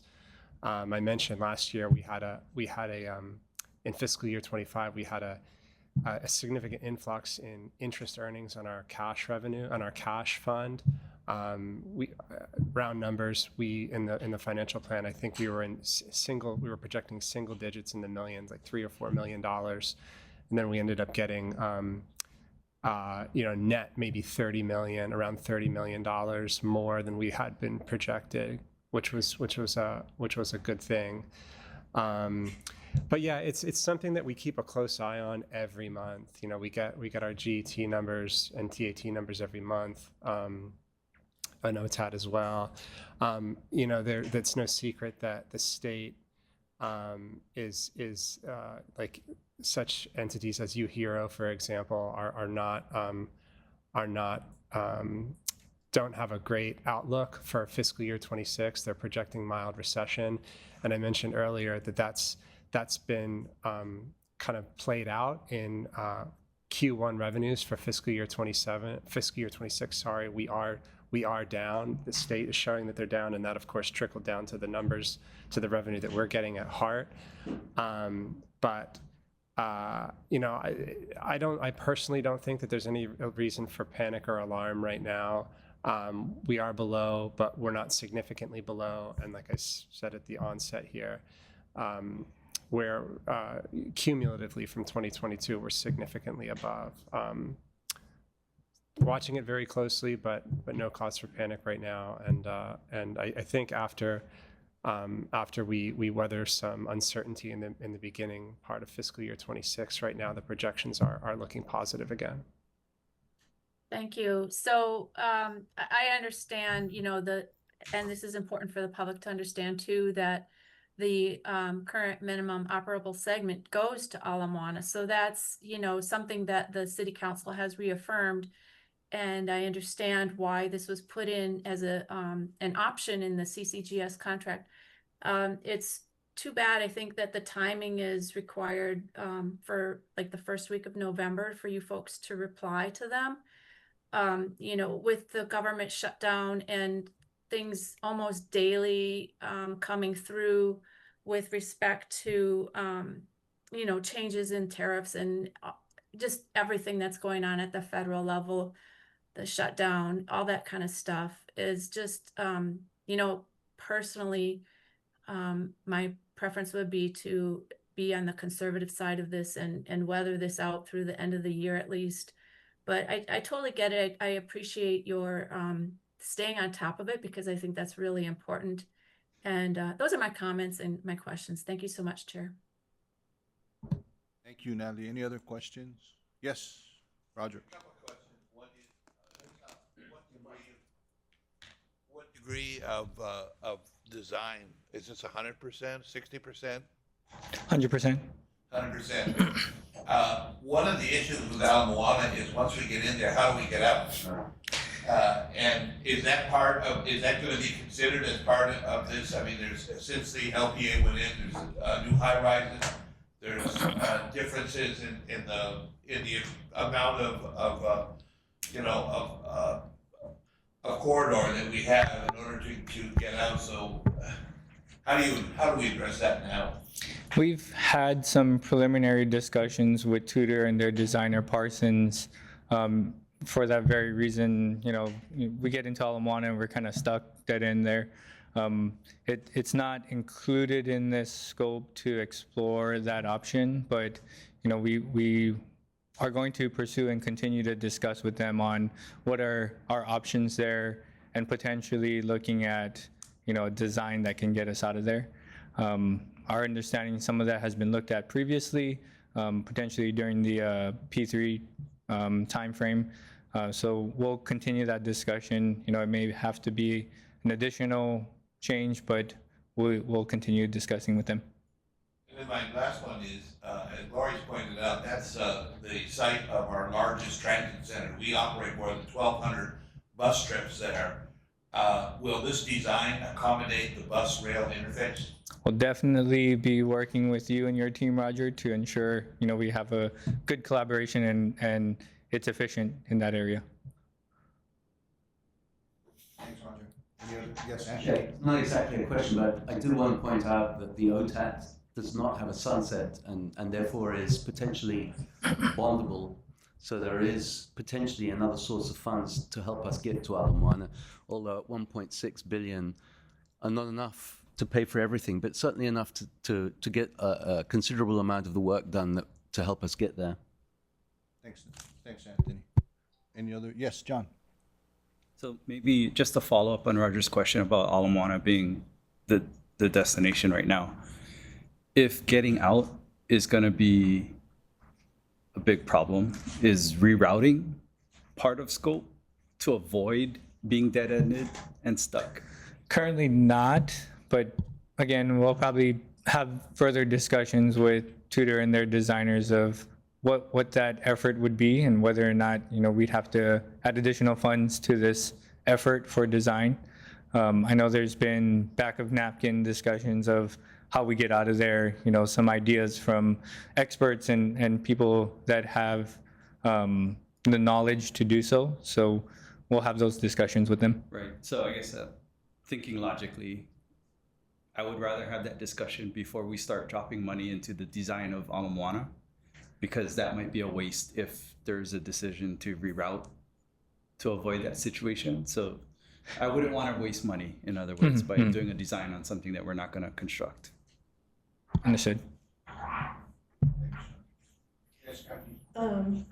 Putting maybe Corp Counsel on the spot, but I've had experience working with Ala Moana Shopping Center on the station in the past life, and it was extremely cordial. I'm not sure it was very productive, but it was nice, and people were not yelling at each other. But is there consideration, because you're not quite sure exactly how you're going to get in and out, whether you want to propose a zoning interim development control ordinance to stop development where you think it might likely thwart your solution? It's been done in the past for different other purposes. But you have to be clear on your public purpose, and there is going to be a deadline in terms of how many years it's going to take effect. It hasn't been used very much at all in the last 10, 15 years, but it has been used frequently. Thank you. Take that into consideration. So taking into account what John just said, which I agree with, how does that affect your request this morning? So because that's not included, that I guess design or study is not included in the scope, it would have to be something negotiated with them. I don't think it would affect this per se, but yes, it would follow on, I guess, additional change. If I could just remind everyone, the route is set. Any deviation, we will have to do reevaluation on the environmental. Reevaluation on The environmental. You cannot change your route. Yeah, just to remind you. Yeah. So when you say the route is set, that's currently to UH Manoa. And how you get to Ala Moana. So I'm not talking about to UH. I'm talking about the environmental documents have been done to get to Ala Moana in a certain path. So if you try to change that, when I first came, I was trying to avoid Dillingham because I knew what a nightmare that was. And like, oh, let's go Nimitz or King or something. And actually, it was FTA that called me and said, you cannot deviate. The environmental documents are done. Oh, okay. So we would be looking at an SEIS to change the route. Possibly, or Maybe just depending an how EA. drastic it is, it would be maybe a re-evaluation, like what we did with the Mauka shift. So, I mean, I agree with John and Jared that yeah, we should go ahead with the design, but they need to bear in mind that there has to be a way out. yes. Mhm. Yes.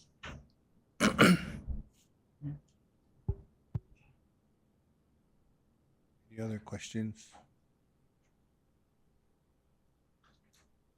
Online, anybody? Okay, I was getting kind of excited. I thought we were like on agenda item 9, but I forgot we gotta go into except for all of them. So if there's no other questions or comments, I would like to ask for a motion to go into executive session to consult with our board's attorney regarding items number 7, A, and B. Hika, Yes. I'm really sorry to interrupt, but I do notice that PGC has a representative in the meeting there that just walked in, and I'm wondering if it's possible to ask for public testimony before we go into executive session. Sure, yes. Thank you so much, Kika. Yep, thank you, Krista. Thank you. Aye. David Minkin again, now on behalf of not Hitachi, but Pacific Guardian Center. I apologize, I had other matters before the Real Estate Commission. It's like one of those days. Hopefully I'll get to retire. My wife wants me to retire sooner rather than later. We, on behalf of Pacific Guardian Center, did receive a proposal back in September. That proposal basically referenced an appraisal, but we never got to see the appraisal that would allow us to basically assess it and see what issues. I have been speaking to outside counsel and corp counsel on the earlier executive session recess for everyone else, and they indicate that they will get us that appraisal information. Pacific Guardian Center would like to continue to be a good neighbor and resolve things without litigation. Having done litigation for eminent domain for the county of Kauai a couple of times, it is a long and drawn-out process, as you know. If there's an ability to reach an agreement, that is always, both sides may not be 100% happy, but it's better than going to the litigation route and having a judge or an appellate panel make a decision that no one's happy with at the end of the day. So I am glad that we are working together, and the lack of an appraisal earlier or providing it earlier definitely did not allow us to properly assess the proposal that was given on September 18th. Thank you. Members, any questions or comments for the testifier? Anthony? Do you know if PGC is still requesting us to build a wall between the exit from our station and that courtyard there? We're looking at all options because literally we have been providing information and letting Tudor come in and do different site inspections, and other folks come in, and some of the information we were given as to what would be done for drillings have not matched up with what actually took place. So we're looking at everything, and that's something that we're going to look at. It's not something that we're just going to say absolutely no, but it's something that we need to evaluate in the whole scheme of things. And I'm sorry. So you mean evaluate the idea of putting a physical barrier between the station and your property? There's other discussions that are going on with the city separately, and I'm not going to go into those discussions. Mr. Morton's been involved in those, and we're working with both HART and DTS on a number of different matters related to these sites. I'm glad to hear it, because demanding that we put up a wall is certainly not being a good neighbor, in my opinion. Understood. Thanks, Anthony. Any other questions or comments? Members? Testifier? Chair. This is for the testifier, yeah, Natalie? Well, okay, after he's done. for you. Okay. No other questions for the testifier? Okay, thank you, Mr. McKee. Thank you, appreciate it. Okay, Natalie, Yeah, so I'm sorry, Kika, if you could just clarify which resolution was he testifying on? I believe it's, and correct me if I'm wrong, 2025-21. Okay, and then with respect to the prior item we were discussing, the Tutor Perini contract, we're done with that, is that correct? We are done with that as far as discussion goes, and we were just about to enter into executive session. Okay, for all three items, the two eminent domain and this Tutor Perini, correct? Yeah, we're gonna go into executive session on items 7A and B, and also items 8 and 9. Okay, so thank you for that clarification. If I may, I just would like to say that the comment I made earlier about the executive session would apply to this as well. Thank you.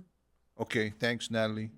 I stand corrected. We took action on item number 8.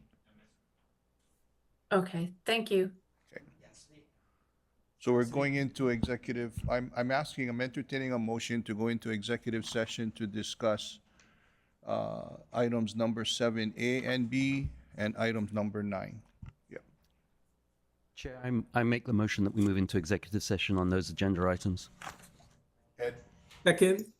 Okay, thank you. There's been a motion and a second. Is there any objections to going into executive session on the items that I've noted?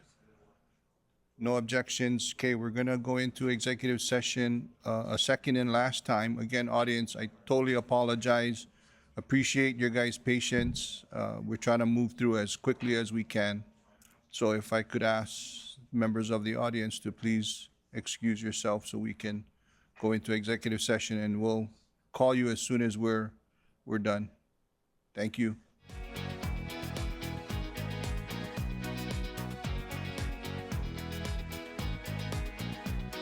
We'd like to call this Project Oversight Committee meeting back to order. It's approximately 11:20. We have just come out of executive session, and in executive session, we discussed and received legal advice regarding agenda items number 7A and B, as well as agenda item number 9. And no action was taken. And at this time, I would like to take action on item number 7A and B. The first being resolution 2025-21. Is there anyone in the audience or online that would like to provide testimony on these items who have not already done so? Anyone? Seeing none? Okay, so Chair, I would like to move that we adopt resolution 2025-21. okay, so the motion is to recommend to the full board for approval of resolution 2025-21. Correct. Okay, thank you. Motion. Chair, second. Thank you. Motion and second. Any discussion? Anyone? Seeing none. Any opposition? Seeing none. Motion has passed. Resolution 2025-21 will be recommended to the board for approval.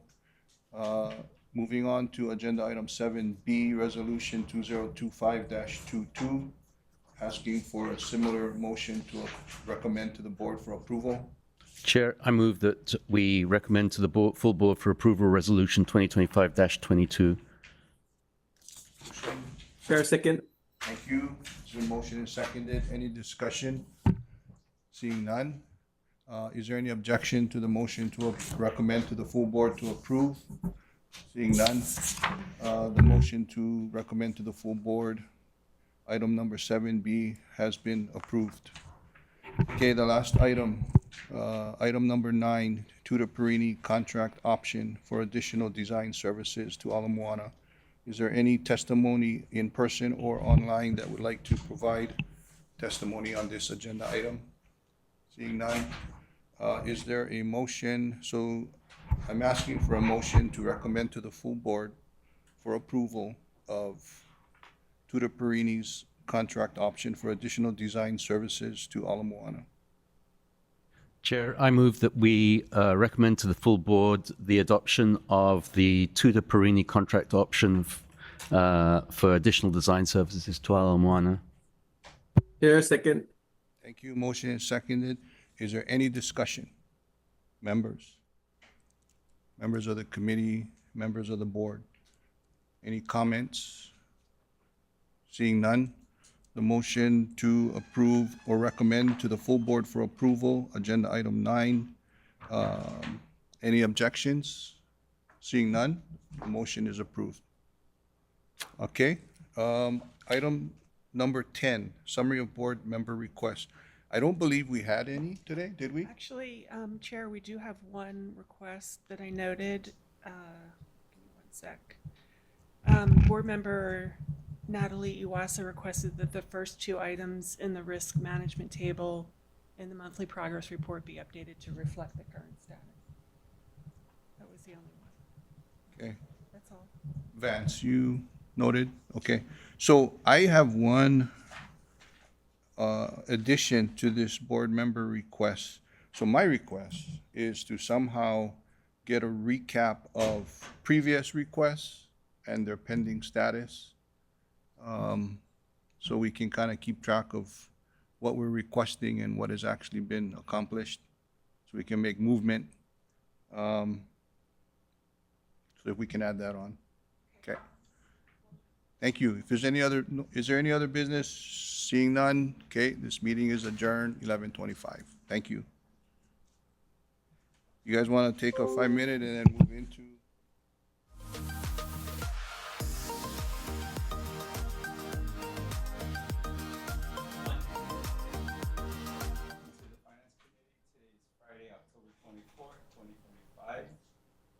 Begin our Finance Committee meeting at 11:23. First off, I would like to take roll call. I am John Katihira, Finance Committee Chair. Committee Vice Chair Kalana Park. Here, present. Thank you, Kalana. Committee Member Roger Morton. Here. Committee Member Kika Bukowski. And I think Lisa Baker is excused. I'd also like to recognize the presence of other board members in today's meeting. We have Anthony Alto, Jared Kawashima, Natalie Iwasa, Chris Takashige, Ed Sniffen, Kathy Sokugawa, Nelson Lee. I hope I didn't miss anybody. At this time, moving on to agenda item number 2, public testimony. Is there anybody in the public, whether in person or online, that would like to provide testimony on any of the items listed in today's Finance Committee agenda? Hearing none, seeing none, let's move on to agenda item number 3, which is the FY 2027 capital and operating budget. As Mike prepares for his presentation, just a few things to kind of recap. Last month in September, we received the presentation of the preliminary budget. After that presentation, board members provided some comments, and then Heart Management also had an opportunity to fine-tune the budget. This month, October, we're going to be receiving the proposed budget, which includes comments and fine-tuning. And this format of the presentation is going to be more of a change from the previous month's budget, the preliminary budget. So I'm going to ask, in the interest of time, for board members to allow Mike to do the presentation, and then we can ask questions later, because I think the change description should be fairly quick. So after today's discussion, the plan is for the November board meeting, committee meeting, we're gonna look to approve a budget to the city council via the mayor by December 1st. So that's the goal. And then after that, in June 2026, we anticipate receiving a budget back from city council. And then at the same time in June, by June 30, we hope to have a finalized budget accepted and approved by our board. So that's kind of a snapshot of what we have ahead of us. Let's see. I think that pretty much covers it. So Mike, if you don't mind doing your presentation on the proposed budget with the changes. Sure, thanks, Chair. So just to briefly review the documents that you should have in your binder, the 3 documents related to the 27 budget request. That's one of which is the PowerPoint that we're looking at on the screen. A second document is kind of a single page Excel table type summary that shows the entire operating budget request in detail. And then the third is our 6-year CIP spending forecast. There's a couple pages to that. And so what I'm going to do, what we're going to go through today is essentially the same PowerPoint that we went through in September during the September board meeting. But as Chair noted, I'm going to kind of go through it quickly, but then stop to touch on items that were amended, revised in between the time of the September meeting and today. Yeah, so I'll just start on that. And you can see here this is the first page of the slide, and you can see the revisions are shown by the number that was presented in September is struck through, and then the new number is underlined, and that was at the request of the committee last month as a way to show what's changed in between last month and this month. So just a high-level summary page here, total operating requests. Very similar, just some minor changes to what we presented last month, 177.5 million. Same with the capital budget request. New request is 891.5 million. We'll go on to all this stuff in a little bit more detail later. But the items, the 2 sub-bullets under the capital budget item, the items that are those are the items that are included in the capital budget. So there are slated to be 3 new contracts in fiscal year 27. Those are contracts that are going to be bid, awarded, and then the monies encumbered or reserved for those contracts. One is the Park and Ride lots construction, second, Pearl Highlands Transit Center and H2 access ramp, and then the Waipahu Station Mackay entrance. The second sub-bullet there, continued capital projects from prior years, the CCGS contract, and then the capital allocation of HART project management costs. Those are kind of, the first one is an existing contract that we're just proposing to add funding to in fiscal year 27. That's this, again, the CCGS contract. That's not additional funding. That's, not, the contract cost isn't changing or anything like that. That's the current awarded amount, but we just incrementally fund that over the term of several fiscal years. That's what that is. Okay, so we can go on to the next slide. Operating budget slide summary, again, very similar to what we presented in September. We revised slightly down based on some of the changes that I'll review in the subsequent slides. I don't know, Chair, if you wanted me to go through this in the same level of detail that I went through in September, or kind of just touch on the changed items. Okay. So total labor costs went down by about $250,000 from our from the 25 budget. I'm sorry, from the 26 budget, and that's amounts to about 17% reduction. Next slide. Board operating budget personnel expense went down. So that went down from about $420,000 to about $280,000. And what that was the elimination of the second position that's dedicated to the board. There's the executive officer position, and then there's a clerk position. And so that represents the elimination of the clerk position. That's the salary plus all the fringe benefits and the OPEB expenses as well. So that's just what we're requesting in fiscal year going to be requesting in fiscal year 27 is just to fund one position for the board. That's the executive officer position. Next slide, please. Okay, so more on the operating budget here. The top 3 rows are HART staff, HART agency staff items, and then the second after the subtotal, the first subtotal, the second are the board expenses. So going through top to bottom, and we'll get into these in a little bit more detail in subsequent pages. We had a slight increase to the current expenses from what we presented in September by about $100,000. You'll see also right below that city reimbursements and CASE. You might recall that city reimbursements are CASE, and CASE in particular. CASE stands for Central Administrative Services Expense. Those are fixed, in a sense, fixed costs that every city agency has to pay to the city, to the Department of Budget and Fiscal Services, and those cover general city administrative services.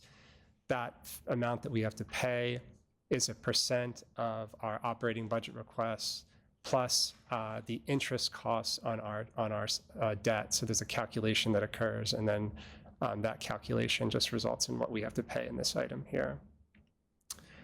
Going down to the next item, I just discussed that board labor costs, so you see that number reflected here. That's just one salary position.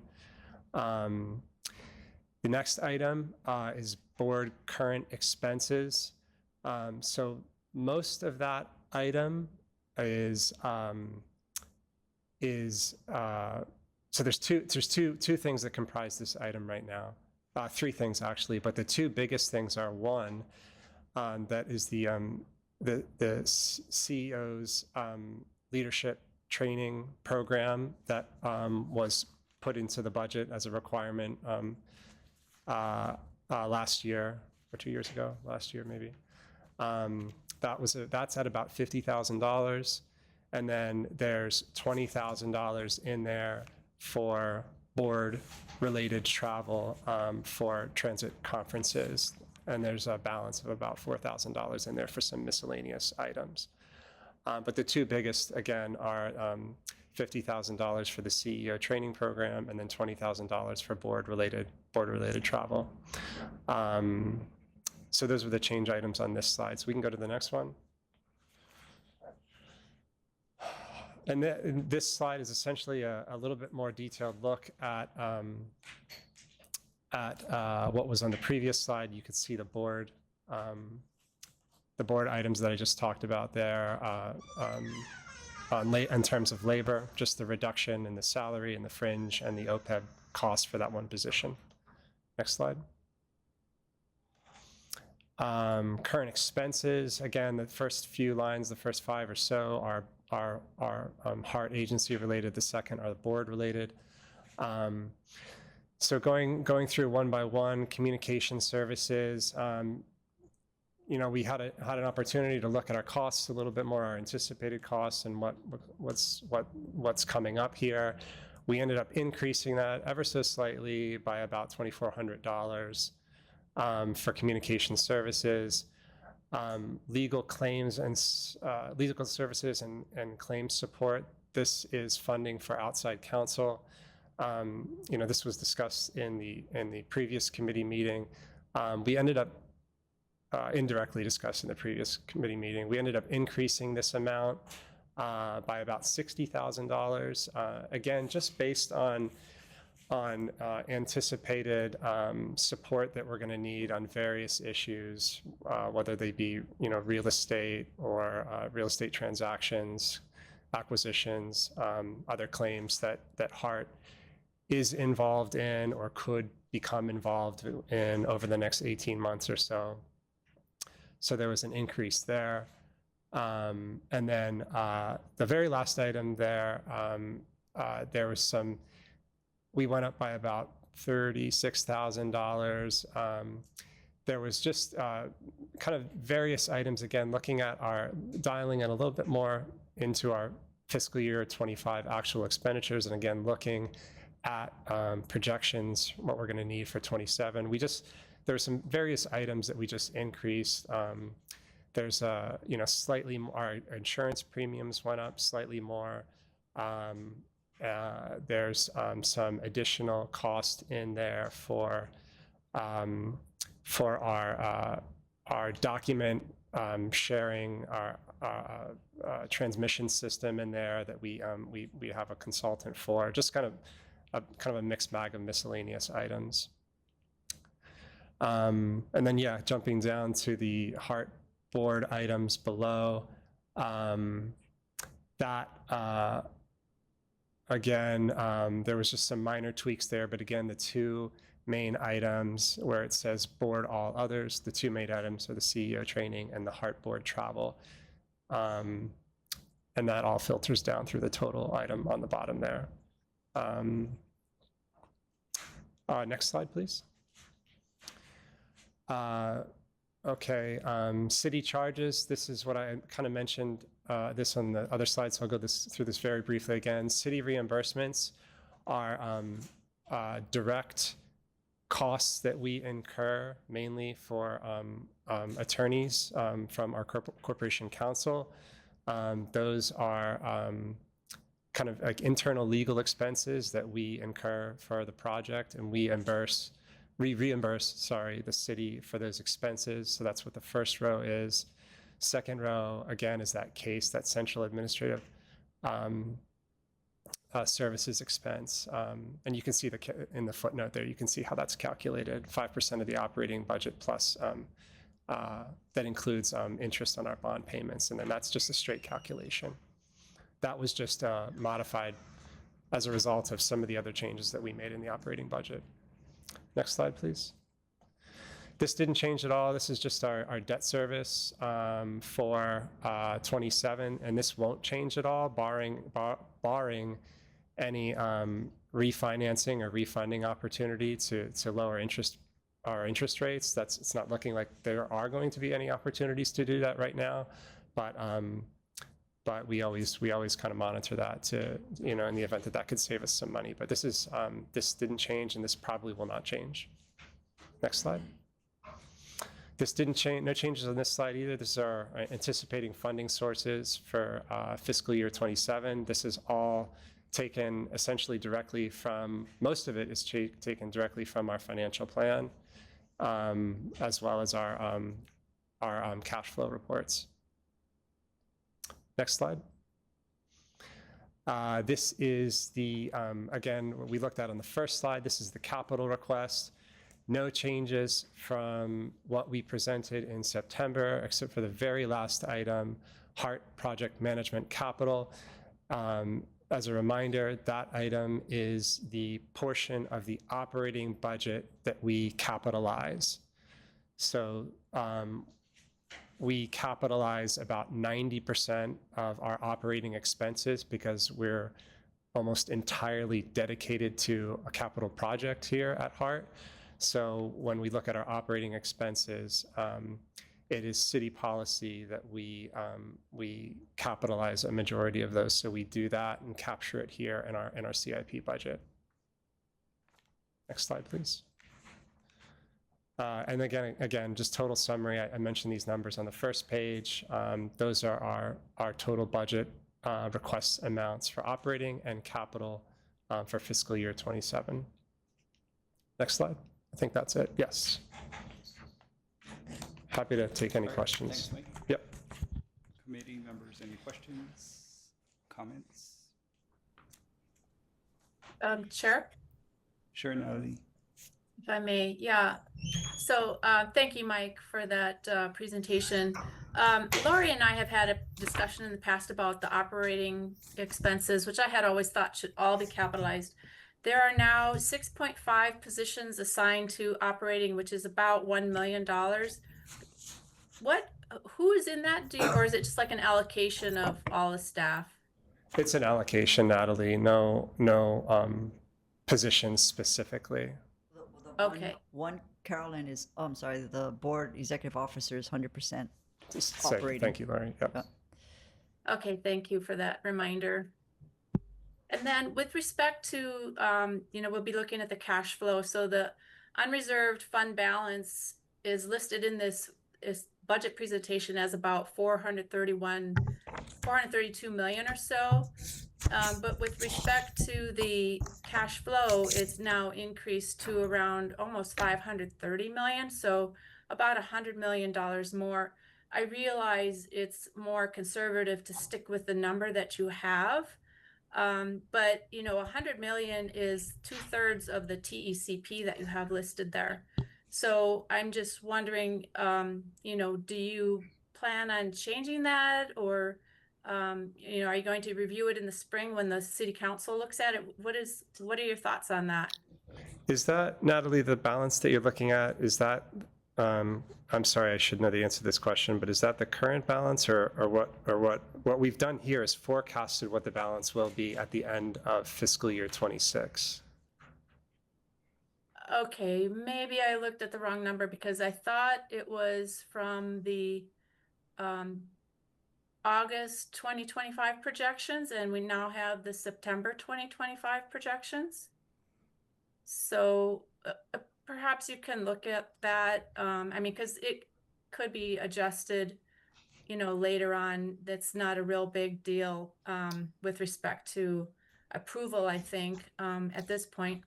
Yeah, for next month. Yeah, point taken though, that's something that, you know, if we end up having more cash on hand, and that could, you know, reduce any borrowing needs, yeah, we'll certainly keep that on front and center.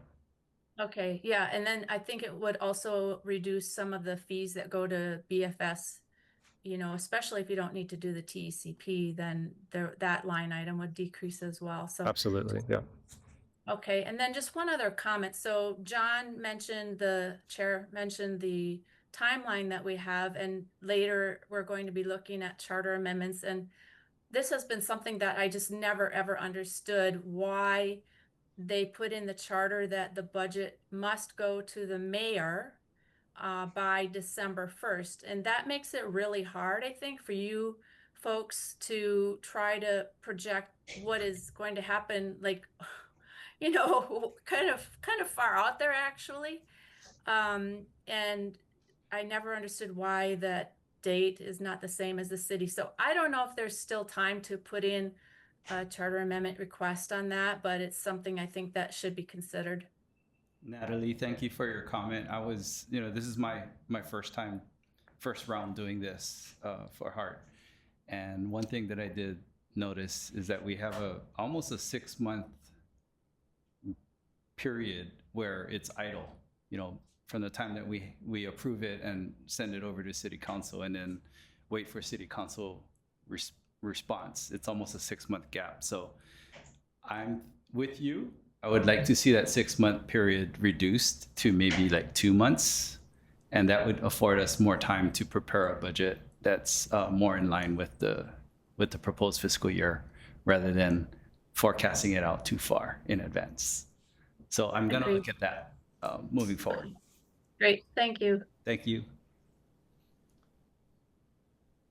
Any other questions, comments? Yeah, Monday, I see we've increased the auditing by 2,000, 58,000 or so. What is the scope of the audit? Is that an independent audit? Is there an audit report that's published for the public? That's our annual financial audit, Roger. So we'll actually coincidentally be Mike, your mic is red. Sorry, this thing.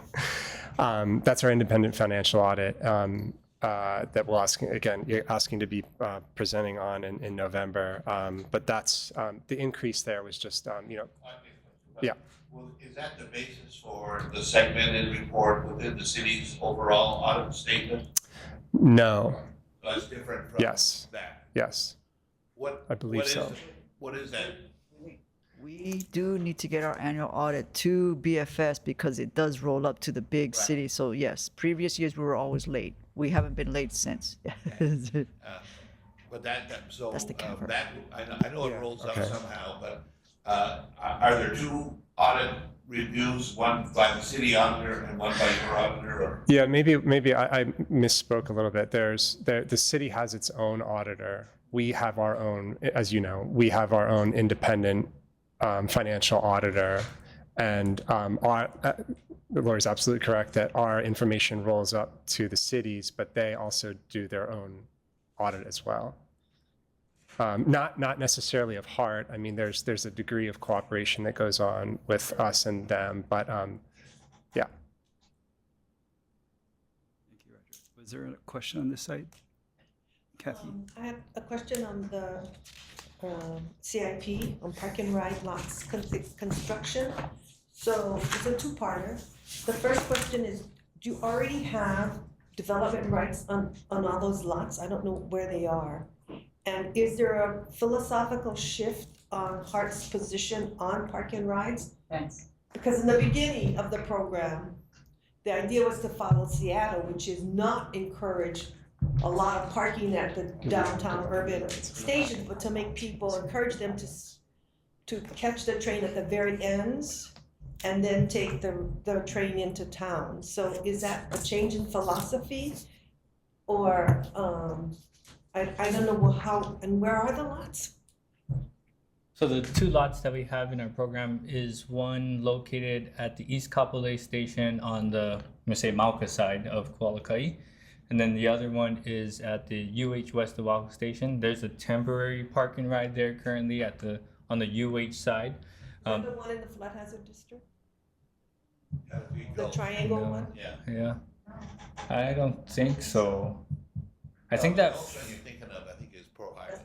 Yeah. No, I'm yeah. thinking of UH West Oahu's. There was Yeah. originally designated, I think it's in the EIS. Yeah, there is a stream there or a gulch, right? Yes. that we have to There, bridge over. there is a gulch there on the Makai side. Yeah. So we're building a parking lot on the Makai side, I guess Makai of that stream where the currently where the guideway It's is. on the Diamond Head side of Kuala. Yeah. Yeah. Not Makai. And it's on like the where DR Horton is. Yeah, there's a Yes. drainage gulch, Yes. pretty wide on that side of the highway. Kaloi Channel, if I Yeah. remember correctly. Okay, so there's one, and the other one is, I forget, is where? At the East Kapolei station, so further west, on the Mauka side of Kualakai.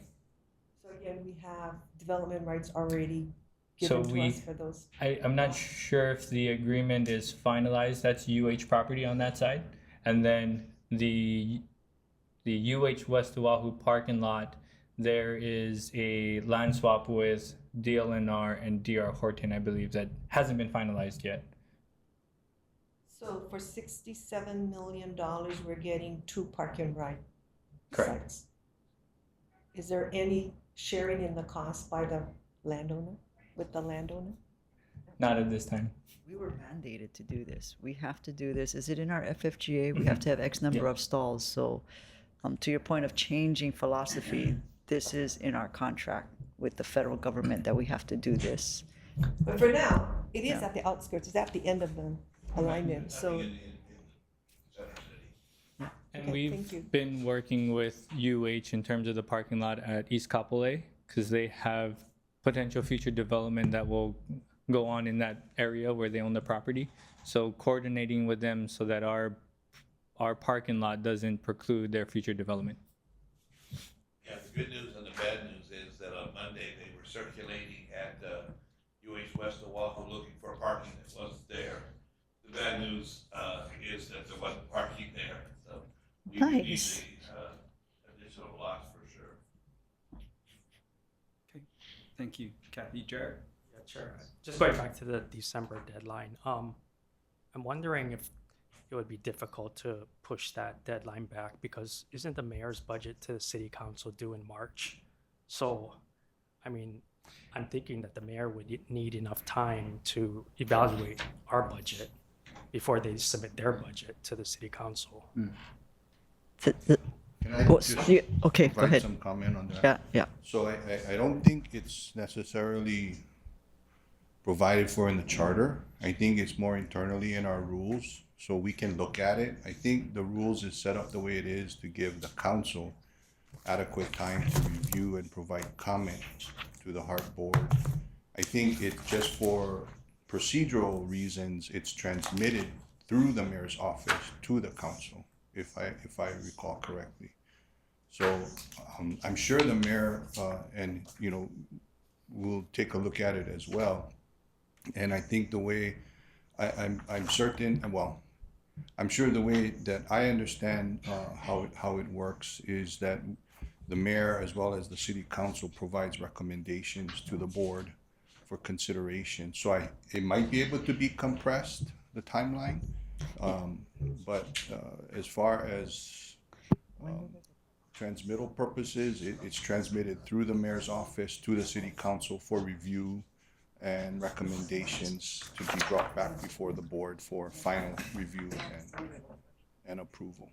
Thank you for the clarification. I know from our departmental meeting, you know, my budget is due in August. My review with the city administration is in December. The budget needs to be frozen by March because they have to print it. And that's usually, those are the you know, that's where the department, Art's a little different, you know, because they really have their own funding and they don't, so I would think that there would be an opportunity to condense the schedule a little bit for Art.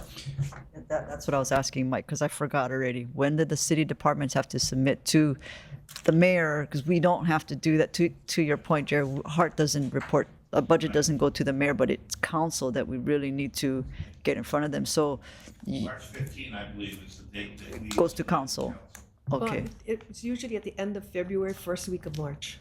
okay, around there. So February, so maybe we'd have a maybe 2 month, instead of December 1st, February 1st to city council. Thanks for everyone's input on this. And this is definitely something, you know, the schedule is the way it is for this year, but I definitely want to revisit it to see if we can make it better for next year. Well, it's good to know that Kikas reminds us, Yes. it's just board, not charter. Yes. So you guys can change the board Yep, rules. absolutely.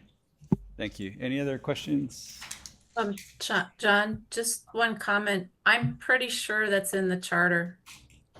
But we can follow up on that. I'm pretty sure that date is in the charter. Oh, okay, sorry, thank you, Natalie. We'll definitely look into it then, okay? Thank you. Not in the Hart charter part, but in the overall charter, Natalie, is that what you're referring to? I believe it's in the section on Hart and Hart's responsibilities and duties. Natalie, sorry. Yeah, 17106.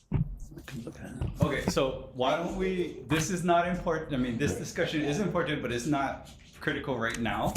I want to get through this year's, the 2027, FY27 budget, and then we'll definitely relook at the schedule for next year to see if we can make any improvements on that. Any other comments or questions on the budget?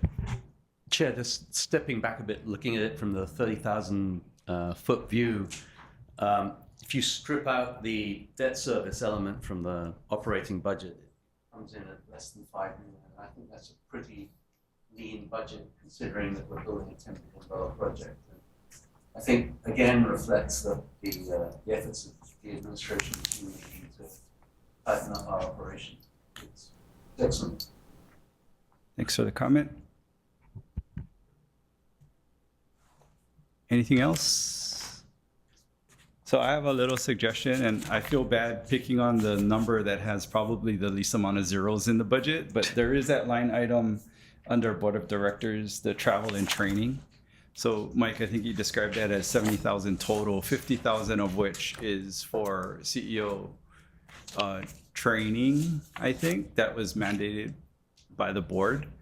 And then 20,000 would be actual board travel and training.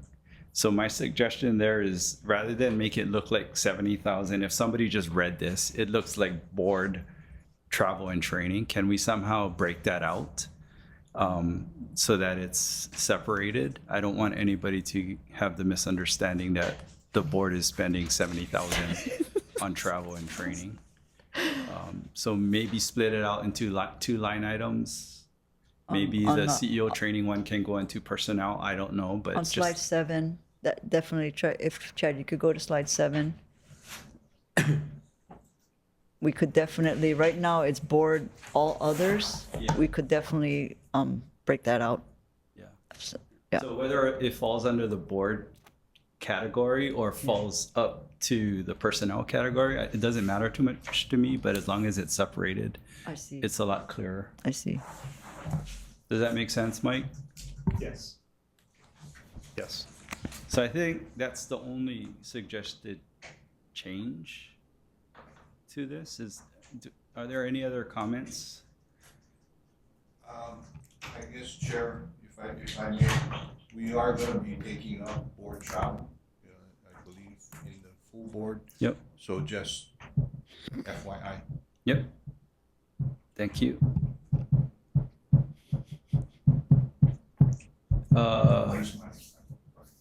Committee members online. Beat up Any Kiko at that other conversation. questions? Kalana, Natalie, and I think Ed had to jump off already. Oh, I'm good, John. Okay, Hold on. thank you. Thank you. Okay, so procedurally, like I said, we have until November board meeting to approve the budget. But if there are no other suggestions or concerns, I'm open to taking up approving the budget this month so that we are ready to submit to City Council via the mayor's office early. Chair. Yes, sir. Pending future discussions on board travel, there may be some adjustments recommended. Okay, so hold off then, you think? Wait, Kika, I don't think this goes to full board. It only goes finance and then over, I think. Right, but what Oh. he's saying is that the board discussion might lead to a change in the budget item. Because we're gonna take up travel in the full board, I believe. Oh, I see what you're saying. I Yeah. see what you're saying. So depending on what comes out. So just to recap again, when we're talking about board travel, I think the proposed budget includes $20,000 worth of board travel. And I think the thought is roughly $4,000 per travel. So that would yield It's about five. I think we're using five, so it's Five, four okay, trips. so four. Four trips. Yeah. 4 board trips And for the year. Just to clarify, Chair, it's up to. Yes, up to, of course, yeah. So yeah, given that, I request the chair maybe hold off for now. Hold off, until we- okay. Yeah. Thanks. Okay, so no approved budget. Sorry, we'll do it next month. Unless you guys wanna amend next month. Yeah, there's plenty of time. If we do it in November, yeah, we'll still meet the December 1st deadline. Okay, so we're not gonna, no action today then on budget. We'll just wait until it's Okay. cleaner. I think Yeah, we I just can wait. come back and like take out all the strike throughs and just have, this is the final version. Yeah. Okay, sounds great. Thank you, Mike. Really appreciate that. So if there are no other discussions on agenda item number 3, which is the FY27 proposed operations and capital budget, let's move to agenda item number 4, which is the September 2025 cash flow report. Corey? Thank you, Chair. Going to go over the cash flow report, starting with this summary in September, through September 30th. Chair and committee invite your feedback. I just want to kind of talk through this summary here and then open it up for questions. So if you want anything else included in this little summary, I'll be open to any suggestions. So starting from the top, so you'll see our funding sources. For this month, we exceeded projections of revenue of about 2.9 million. That coming from investment income, about almost 3.3. As far as uses, total capital and operating expenses total about $10.2 million on this month. The two line items you see there are the largest uses or payouts, which is for the core systems contract and CCR 3 contractor. About 2.4 million each. Financing activities, you can see we geo bond payments of $14.1 million occurred last period. Section 4, again, just reiterating, so we did see a surplus in revenue for the month of $2.9 million. And then 5, so these are where the variances in our projections, and so you see several line items in that table, just highlighting anything over $1 million, plus or minus $1 million compared to our projections. The largest one is going to be the city center, Guyway. We had projected $24 million. Likely we'll just see a bump next month because the bills probably in just didn't quite make the cutoff. So there's just some timing differences with those, and you'll see some of the other line items below. I do want to note just the contingency and allocated contingency, just as a function of how we operate, we don't actually incur expenses on contingency. We move contingency to another contract and incur those expenses. So I may leave this off the table going forward, but just a heads up on that. With that, I'll open it up to any questions. Thank you, Corey. Committee, any questions for Corey? John, Yes, Carolyn? I have a few. Well, actually, not that many. And don't get all nervous, Corey. I'm up. So I just wanted to say, first of all, this summary is like really great.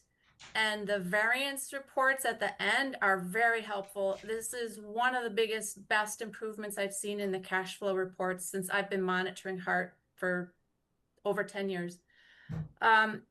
As we move forward, though, I want you folks to keep in mind, I know you're aware of the changes at the federal level, but I was participating in a town hall with the CPAs the other day, and a CPA related to me how one of his clients was charged a tariff on their entire order, even though it should have been only on the steel. So, you know, there's a lot of, I think, potential out there for errors in calculating tariffs, which we all know end up going to the consumer. And as I understand it, the contracts with HART, or at least the CCGS, for those contracts, the contractor bears most of the risk of increased costs for things like supplies, but HART at some point takes part of that risk as well for costs over a certain level. And if I'm wrong, please let me know. But I think this is really important for you folks to keep in mind for the next 6 months to the year or so, just because there's this, you know, huge amount of changes going on and potential for significant increases in the supplies that we work with. So just wanted to put that out there so you guys kind of are aware of what else is happening. Thank you. Thank you, Natalie. And I think I might have called you Carolyn earlier, so my apologies. Apologies, Carolyn. Any other questions for Corey? No? Hearing none. Okay, thank you, Corey, for your presentation, which leads us to agenda item number 5, summary of board member requests. Carolyn?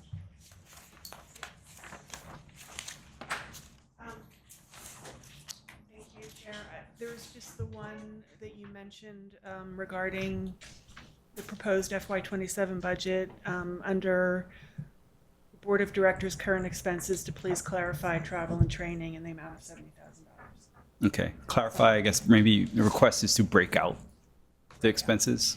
Thank you. All right, thank you, Carolyn. So if there's no other business, Finance Committee is adjourned at 12:05. Thank you.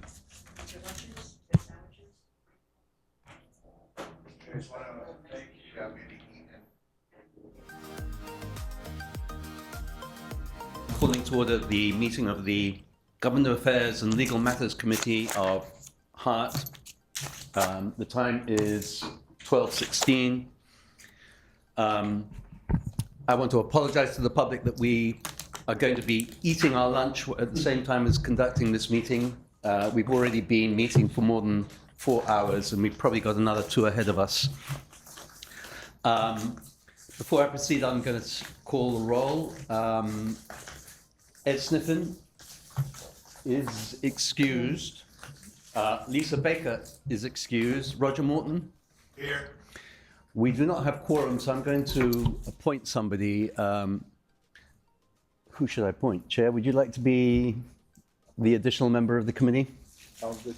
All right, so we're appointing board chair Acting Chair Kiko Bukowski, so that we have quorum. Before going any further, is there any public testimony from anybody in the room or online? Hearing none, we're going to move on to agenda item number 3, the proposed settlement in Michael de Guzman et al. Versus City and County of Honolulu et al. Civ number 1CC171001425.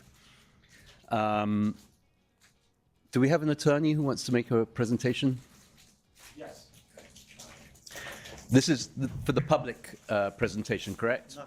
Not for the, not for the public. You have nothing to say in public. You want us to move directly to executive session. Okay.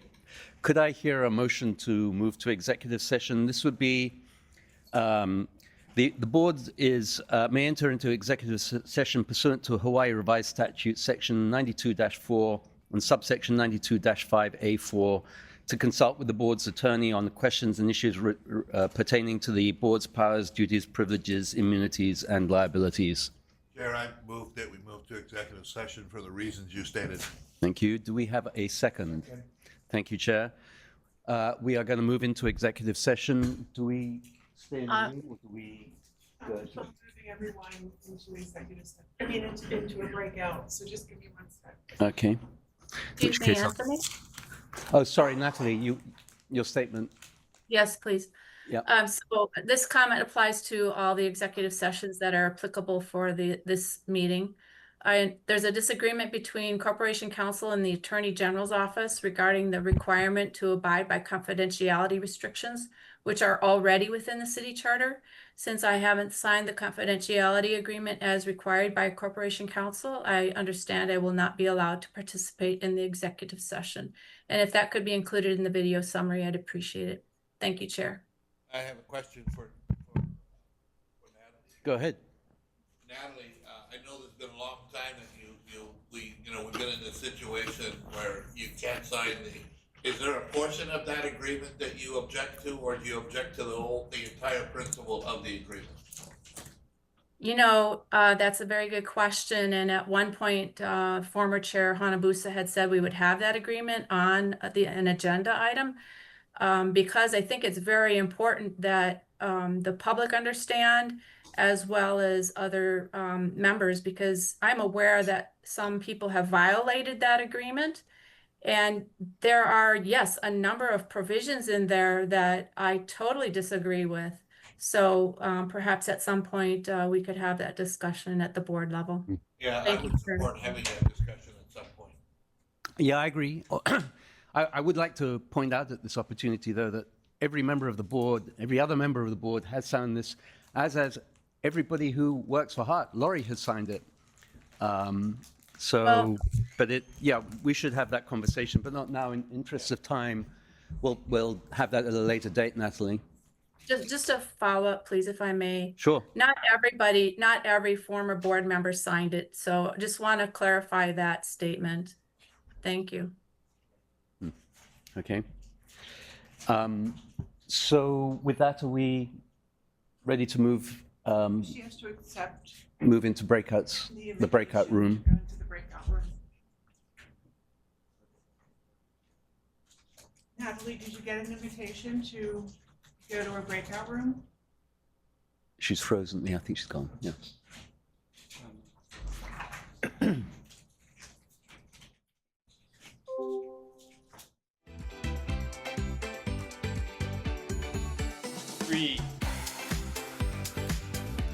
Thank you. Resuming the meeting of the Government Affairs Legal Matters Committee, we went into executive session to hear advice from our attorneys on the proposed settlement in the Michael de Guzman case.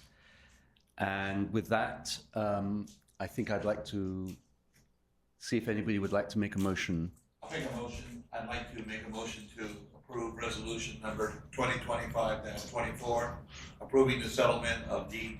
De Guzman versus City and County of Honolulu, Honolulu Authority for Rapid Transportation et al. Civil number 1CC171001425 KTM, and Bueno versus City and County of Honolulu Authority, and Honolulu Authority for Rapid Transportation et al., civil number 1CC 191001095, KTM Consolidated. Second that motion as stated. Very good. Thank you so much. It's been proposed and seconded. Do we have any discussion? Any objections? Hearing none, the motion is approved. Moving on to agenda item number 4, Resolution 2025-23, authorizing the Executive Director of HART to provide testimony on proposed extensions to the minimum operable segment within the locally preferred alternative. Laurie, over to you. So City Council, again, unsolicited by HART or the HART Board, introduced Bill 60 to extend HART's authority to start the planning process for going to UH Manoa. Subsequent to that, there's been conversations with City Council, other stakeholders, and so removing University of Hawaii, we're asking to be much more general. The current MOS, minimal operable segment, is East Kapolei to Ala Moana. The locally preferred alternative, which is West Kapolei to UH. If the council... And Waikiki. Exactly, thank you. An extension to Waikiki. If the council could match the MOS to the LPA, that would be very helpful to us. So that's why I'm asking authorization from the board to allow me to testify on behalf of that. Comments, discussion? Kika. So I support the resolution, and I think the resolution is written with the intent to provide the executive director with as much flexibility to support extensions, not necessarily limited to Bill 60, but any proposed extensions to the minimum operable segment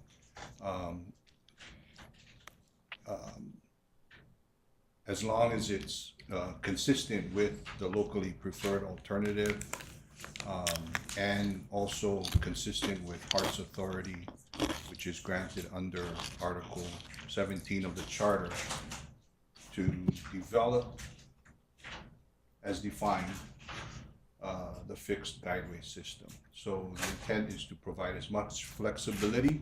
I think it's a positive thing. I think we're not really recreating the wheel. We're just supporting the ability to fulfill what already has been decided on by the City Council. So. Anyone else? Roger. I support the resolution as well. I frankly wish it was a little broader than just the LPA to encompass possible other issues, other modes, things like that. It is what it is, and I think at this point in time, it's a good step forward, and I support it. Anyone else? Well, I'll throw my hat in the ring. I support it too. I think it's fair to say that the mood in the public at large is starting to turn on rail. People are starting to become more excited and to understand why we built it in the first place. And I think it's a good time for us to be explaining why, for it to be able to actually achieve its full potential, it does need to go to these other destinations. After all, UH, Manoa, and Waikiki are two of the most trafficked destinations, travel destinations on the island. And if we don't go to those locations, then we're not really fulfilling our purpose. So I'm very much in favor of this. In the absence of any further discussion, would somebody like to make a motion? I make the motion to approve Resolution 2025-23, authorizing the Executive Director and CEO of the Honolulu Authority for Rapid Transportation to provide testimony on proposed extension to the minimum operable segment within the locally preferred alignment alternative. Thank you. Second. And that's seconded. Any discussion? Any objections? Hearing none, the motion is approved. Moving right along. Thank you for moving so fast with this agenda. Agenda on item number 5, the CEO's proposed amendments to the revised charter of the City and County of Honolulu. That's over to you again, Laurie. Thank you, Chair. Just to clarify, I know it says CEO, but it really is a heart initiative. I do not make these decisions in a vacuum. So I met with my top management team. They're sitting here in the room with me. So we know this opportunity only comes along once every 10 years. So we thought, what are some things that we could propose to the Charter Commission? And the first one is to create a single transit authority. Roger and Matt Scanlon, my deputy project director, speak about this a lot. They have a lot of transit experience, especially Matt in the mainland. And I think Roger has said this before, that every agency in the mainland, it really is operations and capital is under one umbrella, except maybe two. I think you mentioned BART is one of them, but it crosses multiple counties. But I think there's a lot of being very efficient, there's less redundancy, and both entities, HART and DTS, hiring consultants to do redundant work. Our staffing, there's redundancy. If we could just be one agency, that would be, better. We could have a better thought out system to provide to the public. So Laurie, do you want to take discussion on each amendment individually, or would you like to present all 3 first? Maybe I'll do all 3. So 5B is to grant the HART CEO control over human resources matters. So right now, the HART CEO has the authority over procurement, and I think you can see, the public can see, city administration can see how efficient we are. We can move a lot quicker than other city departments because we have that autonomy to move quicker on the procurement. And so I'm asking for the same consideration on the HR side. If you look at and this is not a dig at that the Department of Human Resources and BFS with the city, because they have to manage so many departments. I want to say maybe 24 departments, the budgets and the HR. It becomes very cumbersome. So many administrations have tried to be more efficient. How can we streamline things? Mayor's goal is to shrink down the hiring process from, was it Roger, 6 months to 3 months, or 1 year to 6 months? Long time. It's a long time. Okay, so I want to say maybe a year to 6 months. Even 6 months is long, even if it was 3 months. In order to hire someone, especially in this climate right now, when you have a candidate, it's the employees market right now. They probably have 3 or 4 offers. If you don't move quickly, you have lost them. We personally, our managers, we go out to the different career fairs and we make an offer right there on the spot in the fair, and it still takes us a long time to hire somebody. We are faster than the city departments just because we use a different mechanism than the city departments, but this is what I'm asking for so that we can have a lot more flexibility and move quicker to bring in qualified people. The third one is to authorize HART to construct other things than other special projects as assigned by city administration other than just the fixed guideway. And the reason for this is I say this publicly so much. I'm so proud of our team. I have a lot of confidence in what they can do, their capabilities. And same thing, kind of what I touched on that item B, HART can move quicker from a procurement perspective and get things done quicker than a typical city department. So if there's something that city administration would like to accomplish quicker than the typical, let's say 10, 15 years, I would like the city administration to have the authorization to assign it to HART. Of course, it will have to come to the budget. There's a lot of details that need to go into because it is similar to Department of Design and Construction's authority.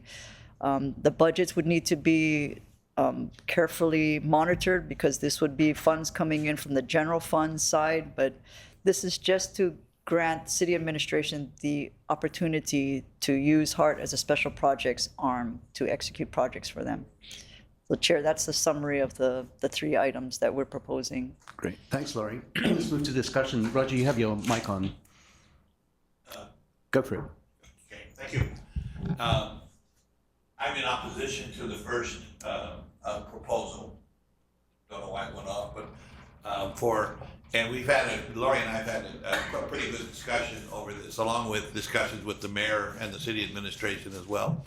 First, let me make it clear that I'm in favor of an organization that has transit all in one place. As Lori had mentioned, that has been my recommendation for many, many years, that transit be organized with bus, paratransit, rail, construction, all in one place. We have at DTS right now, our transit budget is about $440 million per year. Our capital budget's about $200 million, much less than the capital budget for HART. Together, the two organizations have about $1.8 billion in budget going forward. So the reason I oppose it is because I think it's very important that when rail systems are designed and operated, that they must operate as a synergy between the bus and the rail. At the end of the day, when the projections are at the end of the day, when we get all the way built up to Ala Moana, that HART will have about 85,000 riders, and the bus system will have more than 300,000. So it just shows the need for coordination. In discussions with the mayor, I think the final conclusion of the city administration is not ripe at this time, but maybe in 2 years, because although there is a charter commission every 10 years, the council or the mayor can propose a charter amendment at any general election. And so there is the opportunity at some point going forward to do it. There's also issues that were brought up that are of concern, that if we are looking toward trying to get our partners at the state to extend our general excise tax, it's a distraction to go through this right now. It could be a confusion on the part of the prohibition on the use of any state funds for operations. So that's another issue that member Ed Sniffen has brought up to me, that he's told me too, he's in opposition as well. So just to clarify, you're not in opposition, you're just, because you have stated so publicly that one transit agency, it's the timing. I'm It's the timing. 100% in favor of one transit agency, and I've even stated that, that were there one set up, I'm happy to withdraw myself. So it's not with personal ambition or anything like that. It's that's just more myself after, this is my 52nd year in public transportation. And I feel passionately that it needs to be right. So it needs to be done right. Clarify, because I just want to make sure it's clear, because I don't want any confusion. You're in support of it. It's the timing of it. It's a process issue. It's the timing of it. I'm in favor ultimately of one entity that has all of the things toward in one place. Correct. Absolutely. Correct. Okay, thank you. And regarding Roger's comments about the confusion of the funding, there are firewalls within HART already, because the federal funds, the state GET, TAT, and even the city's $214 million skin in the game cannot, absolutely, HART operating costs cannot be used to get reimbursed by these accounts. So there's already things in place to prevent that from happening. But to your point about Ed, and I know he couldn't be on right now, he is concerned about just the perception of what are the state legislators going to think about this. So yeah, thank you for bringing that up for him. Jared. I have a question for Daniel, actually. So, does Roger's position with the city, does he have to recuse himself from voting on? Okay. And then I guess my second question would be maybe for Roger or Ed. So let's assume that the board approves these proposed amendments, goes to Charter Commission, there's public testimony. Do you folks foresee attending those and publicly testifying against these amendments? Well, first and foremost, I work for the mayor, right? And generally, department heads don't go out on their own without having the concurrence of the mayor on the position they're articulating. So I would simply say that I've had discussions with the mayor. I think I've represented the position properly on where he is, but I would seek guidance as a department head before I would answer your question. So Roger and I did meet with the mayor and administration on Monday, and let me make it clear, they are in favor of this concept. They just felt the timing might not be right. Hart is starting to get positive momentum, but maybe 2 years down the line. So they're not opposed to it, but it's just the timing. And I've been an advocate of it for many years, so I want to make that clear. went hip and hip to go and defend this too, Mayor.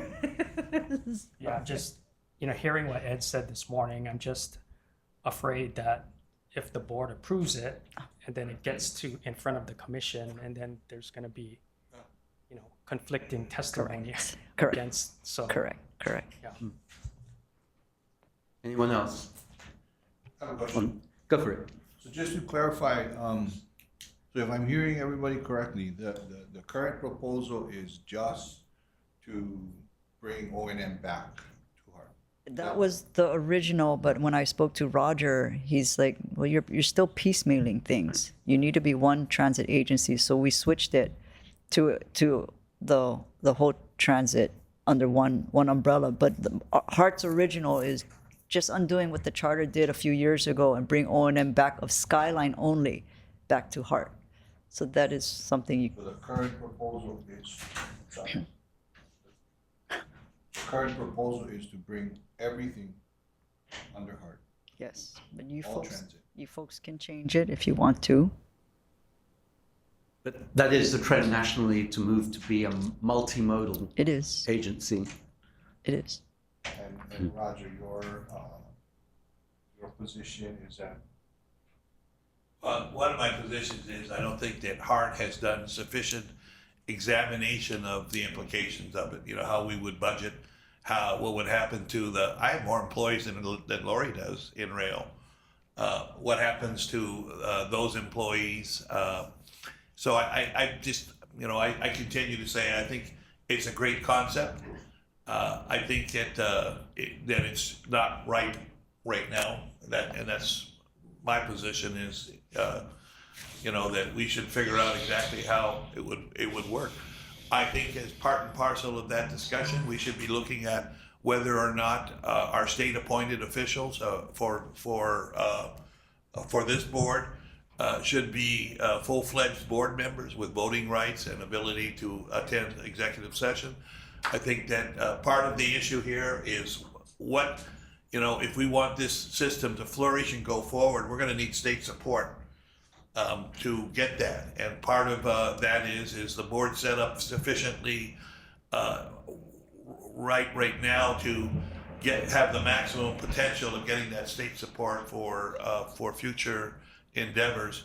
So I think the state, it could have a large impact on this as well, and I think there are other factors too that my advice would be to spend the next year taking a look at what would make sense. Would we, for both from a governance point of view of Hart, but also from a state perspective as well. When we're talking extensions, basically we're asking the state to give us billions of dollars whenever we have extensions. Should they have more say in how those are done, or should it all be city? I think those are things that really we should be looking at over the next year or so to come up with a consensus between the city, hopefully to the state, over what a future organization might look like. Chair. Yep. I have a question for Kathleen. If Kathleen, you can come up. So if we don't submit this through the Charter Commission, is there an opportunity to, like Roger's suggesting, to take a closer look at it, look at some of the impacts, ramifications, responsibilities that come along with it? And then is there another mechanism via the city council or some other mechanism that we could achieve the same objective maybe a year, 2 years, 3 years down the road? Yes, charter amendments can be adopted through the city council. So that it wouldn't, so it wouldn't need to go through an election, a vote? I'm sorry, I should So be it's put on the clearer. ballot Yeah. through the city council? Correct. Okay. The charter proposal, the charterman proposal. Okay, for the next election, for the There, next voting cycle, I should say. so around the years of a charter commission, there are limitations on what can be placed on the ballot. So I think the year leading up to the charter commission and perhaps the year after, you require mayor's approval for a charter amendment to get on the ballot. But other than that, then whatever city council passes as a charter amendment proposal will go on the ballot.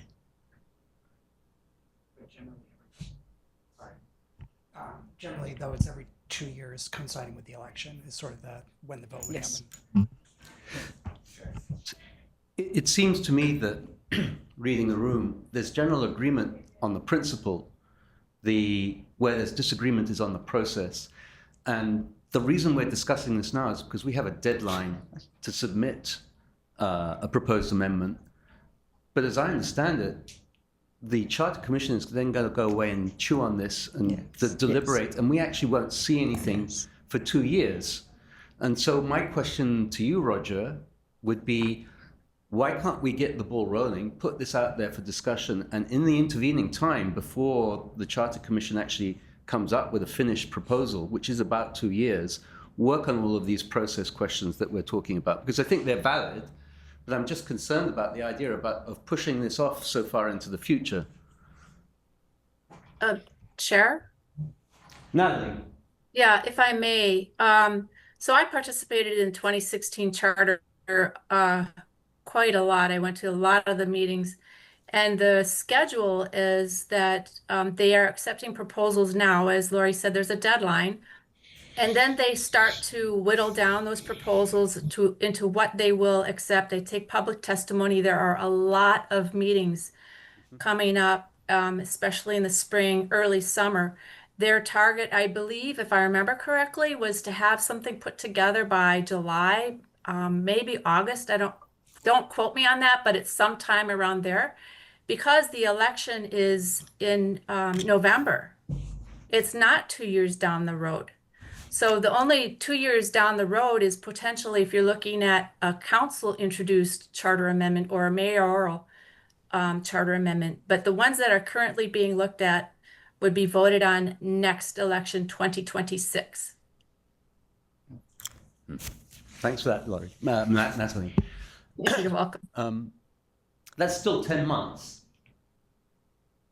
I'm not sure how long it would take to noodle through all of the process questions and what have you. What do you think? How long would it, if we were to say, let's take this seriously, let's sit down, get some people, we might want to set up an ad hoc committee of this board, perhaps, I don't know. How long would it take to work through those details? Because Roger, you have been talking, you and I have had multiple conversations over the years about this. So I suspect you've already got in your mind the answers to a lot of these questions. Oh, where it's so simple. Chair. Kika. You may, I don't know if you maybe might regret putting me on, appointing me as a. Not at all. But, I mean, just, I think, we've got so much that we're dealing with in front of us right now, which is already a challenge.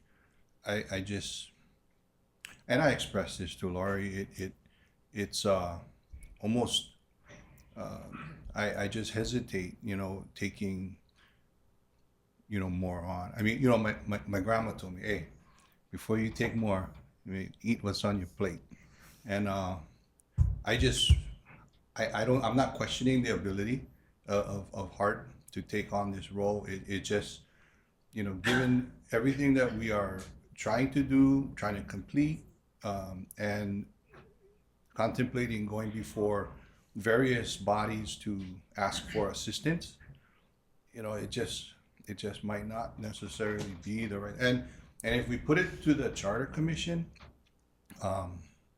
we kind of lose the ability to input directly. We can input, but it's really out of our hands at that point. I think if we take a more measured approach and kind of sit and talk about it and work through the city council, it might be a little bit, we'd have more, it's more say in the final product, I would think. But that's just my input. So I'm not sure, just to let you know, I'm not sure if I'm prepared to motion or second at this point. So Kiko, to your second point, that's a really good idea, really good thoughts. But as far as the taking on too much, I failed to mention that we wouldn't go into effect until July 1st of 2028, because out of respect for Roger, and I know the comments you. Huh? No, 27. These guys, they got nothing better to do. Out of deference for Roger, you know, and he said it already. It's not, you shouldn't be making these decisions based on personality and who's in charge, but it would be a good long transition. His term would end of 2028. That would give several years for him to help us to do that transfer properly, and it would be in place before the next administration comes on board. But you make a valid point about the council, though. Yeah, much more. I mean, this is a huge proposal. It is, and that's why the original, there was the baby step of just bring back O&M of the skyline. It was Roger's idea. Everything like, oh, okay, that's a lot to take on. And I've gone through this already. Although it was the opposite direction. Mike and I ran ENV, the operations, and we took the capital back. So I've gone through the pain of having to deal with another department that's making capital decisions on my behalf, and a lot of the inefficiencies, a lot of finger pointing. So I know what I'm talking about. Granted, transit is different, and again, it's the flip. I already had the bigger, at ENV, I had the bigger operations, and I was just not going to incorporate the capital. It's opposite. So that's why the long runway to have Roger help us do that transition. So my concern, my fear is if we delay this 2 years, but again, that's a really good point about city council. Where's Roger going to be at that point? Would it be a shorter runway for a transition?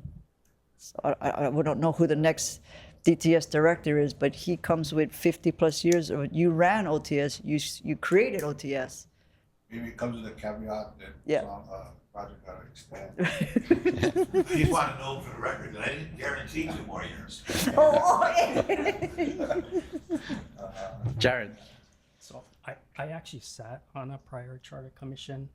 So I want to echo what Kika just said, because the charter commission will take a proposed amendment, and part of the commission's responsibility, they will adjust what they think is best as far as from a voter standpoint, what verbiage actually goes onto the ballot. So what we intend, and to Kika's point, you know, changing 1 or 2 words could drastically affect the intent of the proposed amendment. And, you know, what that would then be out of our control. It'd be fully within the control of the Charter Commission. Just to clarify, Dan, if we were to adopt the approach of waiting out the Charter Commission and going to the City Council for the off-Charter Commission years, the first we would be able to look at passing an amendment would be 2030? No, 28. I thought that this Charter Commission is making its recommendations for 28, isn't it? No, it's 26. Oh, it's 26, Yeah, okay. So we could get it in by 28. Correct. Maybe this is it's either a Dan or Kathleen question. So what happens if, to Jared's point, the Charter Commission changes it so drastically? What authority does the board have? Does it kind of come back to the board to say, no, we don't agree with that before it goes out to the ballot, or the board will have no say after that? The board will have its say before the Charter Commission. Right? I mean, they can provide testimony, they can meet with some of the members. Okay, but it doesn't come back like this being agendized, then they vote on it. It doesn't It's come not. back to the board for any formal approval or anything like that. Same with council, if you're going through that process. I mean, you could provide testimony to the city council, but ultimately it would be up to the council as to how to proceed. Right, Same with the charter right, commission. okay. I was involved a little bit in testifying on the creation of the Office of Climate Change, and there were multiple different proposals on the table at the time, one of which was to just have a commission that would only meet 4 times a year, and the opposite end of that was an office with full staff and everything, and there were other options in between. And it was the Charter Commission that decided which of those options they would pick up and run with. In the end, they went with my preference, but I don't know why. I mean, I testified, but there were lots of other people testifying, so we can't control that process. So Kiko's point is well taken. If it's an individual, if it's just a one amendment, and we're just dealing with the council, then it may be easier to influence the outcome of that debate. I see Director Sniffen is back on. Aloha, Ed. For the record, Sorry, just jump back in again. Sorry about that. Thank you. For the record, we've been joined by Board Member Ed Sniffen. Ed, we're discussing the proposed charter amendment, starting off with the idea of creating a single transit authority. And for your benefit, I think it's fair to summarize that in principle, everybody's in agreement. The discussion is about process and whether it makes sense to go ahead with this for this charter commission, or whether to wait out the cycle and go back to the city council to try and get an amendment as an individual charter amendment in 2028. Got it. Thank you. And Roger has suggested that you might prefer that latter option. Oh, definitely. I think it's a lot easier for us to attract funding for the extensions without having the operations on their heart. John. Laurie, question on the timing. So the amendment proposal says changes to take effect July 1st, 2028? Correct. So does that mean at that date, So let's say, everything let's say falls? if the board were to approve today, we Yep. get it to Charter Commission November 7th. Yep. It gets on the ballot, the voters approve. Right. It still would not take into, well, that was, to Jared's point, the Charter Commission could change whatever they want, but just but- talking with Roger, the goal was to implement July 1st, 28. So the implementation part means the operations falls under Correct. HART. So that leaves you only like 2.5 years Correct. between now and when you actually inherit the operations. That's not much time to Well, it's- plan if- and Right, but it'll be worse. It'll be worse if, I mean, I'm in full agreement with what Kiko has brought up. Council will be a much more, we would have much more control. But let's say you ask council to put it on the ballot of 2028. When is the implementation date going to be? Normally, it's the next fiscal year. Right. And Roger's going to be gone at that point. No, I understand So that's that. my I guess yeah. my point really is that even if like magically with a wand we said, okay, we're gonna do this, Yeah. to execute it between now and 2.5 years from now to bring the operations in, that's a huge, I think it's huge. I think it's doable Really? too. Okay, Again, I went through this at E&V. Granted, All right. it's easier, but Okay, but again, I think the issue is, as Ed had said too, is what's our best way to obtain additional time on our GPT? That's that, and also in a more deliberate way, rather than deciding this, I think it would be useful to have some representatives from other areas come and talk in symposium on governance from other places, the good, the bad, and the ugly, because every place has warts. And every place has some really great things that you can read about in their press releases, but you really, you have to talk about the dynamics of what happens when you do that. And this would give a little bit more time for everybody to chime in before we automatically decided this was the best approach. I think HART has advantages over city departments in many ways. They're more fleet-footed.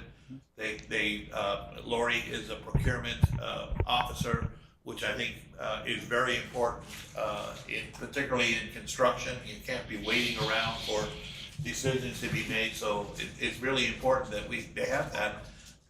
So in theory, I'm a believer, really am, but I just think we just need to do it a little bit more. I wish we had started this a year ago, to be honest, and had the time to go through, because I think there should be voices from our state leaders as well, just because it's such a huge project with statewide implications that I would hate to cut them out of the discussion by taking a premature action. The other, I mean, Roger may no longer be director of DTS, but there's nothing to stop you hiring him as a consultant, right? True. For free. You can volunteer. He's made so much money. He's made so much money working for the city, of course, that he'd be prepared to do it for free. But Again, and I'm very serious about this. I don't think it should. I don't think my name should even be brought up. Fair. Chair, if I may. Yeah, Ed. Yes, and I think all of us agree that Roger's an absolutely amazing resource. But all of us agree that we cannot set our decisions around one person. Absolutely. And Roger would agree with that as well. Yep. We got to make sure that we're looking at what's best for rail itself, what's best for the city, and then what's best to make sure that we can continue the funding that comes through. And this is, again, my perspective. Having hard focus on ensuring that we extend, that's the number one priority, in my opinion. Adding operations to this too hard causes a bunch of noise when we start looking at how we get additional funding, especially from the state side. And this is no disrespect to the council, but this is funded by a state funding mechanism. And I want to make sure that we can sell this extension to our state legislators. And overall, the focus of building out has been the big selling point. This is getting done. This project is moving. Much rather focus on the extension versus worrying about the operation as well. Thanks, Ed. Anybody else? Kathy. I think you read the room correctly, that everybody supports the concept. I think I join others that have a hesitancy about putting it on the ballot now, because in my mind, it's an idea. But I think we need the whole story to be able to present it so that key people will all be in support of it, rather than us saying, well, we'll figure it out by 2028, which is, from a budgeting standpoint, just around the corner. You know, you need to engage the unions if you're going to change the way people get hired. You need other people to be lined up behind you, rather than, just bringing an idea very late in the game, so to speak. And I agree that you have more control if you went to city council and it's one item on the agenda, not 150 that they're looking at all one time. Yeah, the odds of it getting cut are great.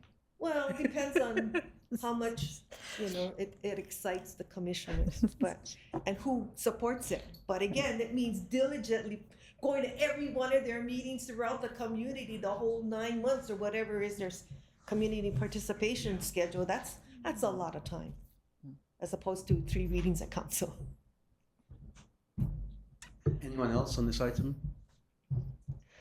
So I'm not sure how we do this, but what I would like to suggest is that we take this opportunity to set up, or perhaps put on a future agenda, a mechanism to start actually working on this. I do for have a proposal to take to the city council, rather than advancing with this to the charter commission. We can do that. I do have assurances from administration that they will get this done before they leave.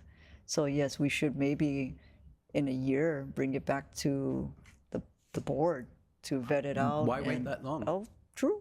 Why wait that long? I mean, everybody's explaining how much planning and effort it's going to take, so why not start working on it now? Okay, we can.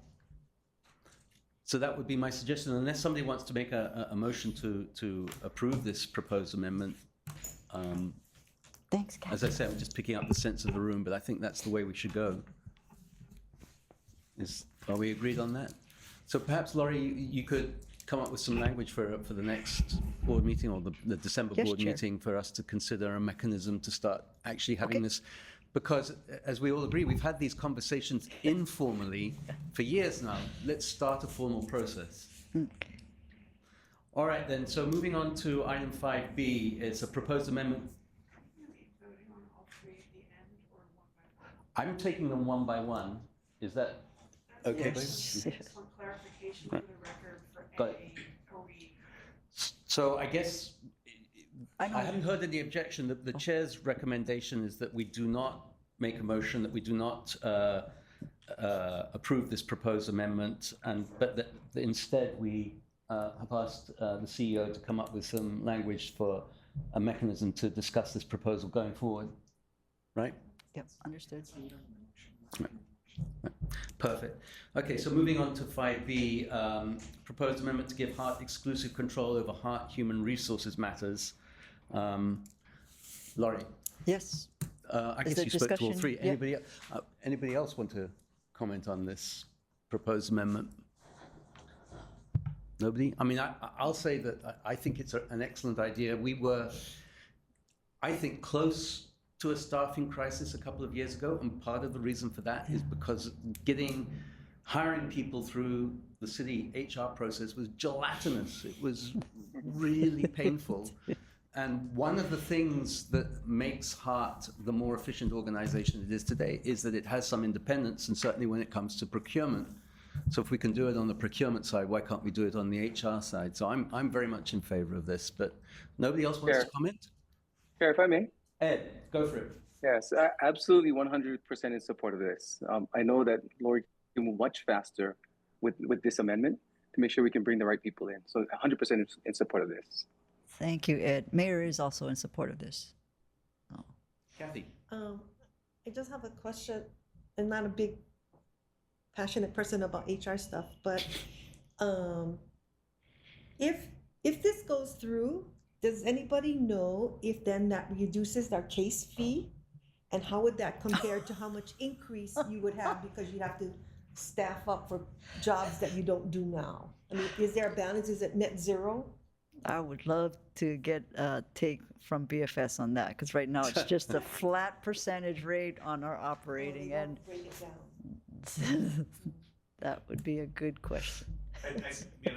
I share the frustration with Laurie, so I'll support this as well. I will point out that it will have the director of the Department of Human Resources advocating against it. Yes. So there will be that publicly. That's been made clear already. And also, I do think that probably we should also have a legal opinion on whether we would be violating any part of HRS, which sets up civil service requirements and things like that, to make sure that that what we're contemplating here, which I support, is in fact legally allowed under state law, and not even looking at city law. That's a good point, but what we're talking about is a proposed amendment which is going to go to the commission and be fully investigated. So a lot of that work will happen. Why not get the ball rolling? Why not have them start that conversation? So Roger is correct, though. The DHR director will testify against it, but the mayor is in support of it. Right. So would somebody like to make a motion? Would you like to make a motion to propose to approve this idea, to propose an amendment to give HART exclusive control over human resources? Who's on this committee? I'll make the motion. Actually. Oh, okay. Ed, would you like to make a motion? Oh, Sorry, yes, I would love to make a motion. Thank you, Ed. Do I have a Sorry about second? that. I'll second. It's been proposed and seconded that we advance a proposed amendment to give HART exclusive control over HART human resources matters. Is there any further discussion? Any objection? The motion is approved. And so moving on to the last one is the proposed amendment to authorize HART to construct projects other than rail. So this one, administration also is in full support of. They do like the flexibility. They do see how quickly HART can move, especially from a procurement perspective. And so some concern is that, okay, HART, you have a good team right now. What happens? You guys all quit, you all fall apart, now what? So there is that safety net of it's city administration that has the authority to assign a project, and then ultimately it comes to the board as well. So if Hart's not in a good place, this is not a guaranteed given. It's just giving the administration an opportunity. Chair, may I? Yes, Ed. Oh, thank you. This is another one I 150% support. Love having the flexibility for Hart to move on different projects to assist the city and the state in some areas where necessary. Hart does a really good job and has some superpowers that can be utilized to get things done faster. Thank you. Thank you, Ed. I'm glad you said that, Ed, because I was going to say something that might put your and Roger's nose out of joint, which is that I think that Hart now has the most effective and competent team of engineers in government in this state. Chair, I will dispute that in a heartbeat. Oh, no. Did he say he's going to dispute it? I didn't expect him to take it lying down, but I mean, and this may be a surprise to the public. I think the public is starting to come to understand that Hart has been a very efficient and effective operation for the last 4 or 5 years, and that's why we're back on track and things are moving so well. And I think that's what you're alluding to. You have a very effective team, and you think you have some bandwidth to be able to use that expertise to help with other projects. And I'm with Ed. I think it's a great idea. Roger.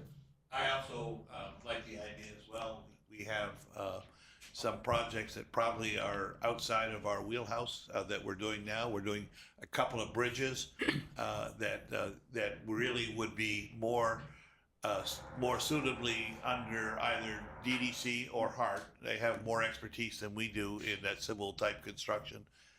So I'm supportive of the proposal too. Anyone else? John. All right, Chair, can I clarify my dispute? Go ahead, Ed. Go ahead. I disputed your statement only because I have really, really good people under me. But that takes nothing away from Hart. They do a really good job. Thank you. That's where you were coming from. Yeah, so did I. Question for Laurie. So give us a scenario, like if this amendment were to go through, a project is proposed, how does that project get approved to fall under Hart's jurisdiction? Like, is that approved by you, or is that approved by board, or what's the process? Everything would need to come through the board. So city administration approves with the accompanying funding. That comes through the board to say, yes, Hart, you guys can go ahead and execute. Thank you. Yeah, it has to come with the money. So do I hear a motion? I'll make that motion to expand Hart's ability to do other projects beyond the fixed guideway. Ed, you second? Second, please. All right. It's been moved and seconded that we approve the proposal to amend the charter to authorize Hart to construct projects other than rail. Is there any further discussion? Any objections? Then the motion is approved. Moving on to agenda item 6, summary of committee member requests. I don't think there have been any. Chair, there aren't any. None. So hearing none. Other than that one, the A, I need to come back to you folks with some language. Yes, there is that. Yeah. Come back with language about how we proceed with that discussion. Any other business? Hearing none, this meeting is adjourned. It is 1:32. Thank you. 28 minutes for the board. I have a meeting.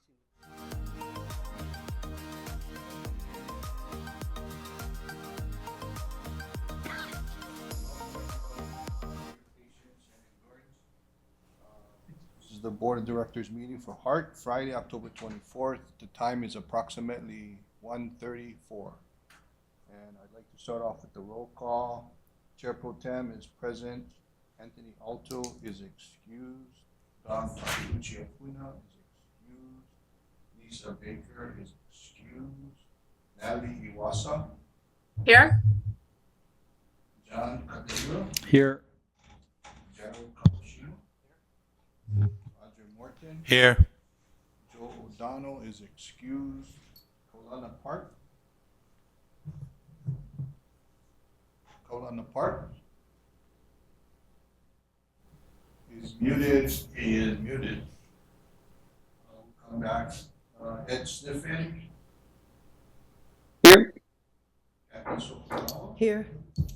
Chris Takashige. And I'll just put Kaulana as excused for the moment. Can we ping him? Okay. Before we move on to agenda items, can I ask for any public testimony, whether in person or online? Anybody wishing to testify on any of the agenda items on the Board of Directors agenda? Oh, I'm sorry. Any testimony? Seeing none? Okay, let's move on to committee reports. Agenda item number 3, Project Oversight Committee. Let's see, that's me. So your committee on POC met. We took action on several items. Item number 6, Hitachi Rail Honolulu, proposed change order. And these will take up a little later in this agenda. Eminent domain matters resolution 2025-21, as well as resolution 2025-22. We also took action on the amendment to the Nossaman LLP contract, as well as the Tudor Perini contract option for additional design services to Ala Moana. Other than that, there was no other action taken, and we will take these items up later in the agenda.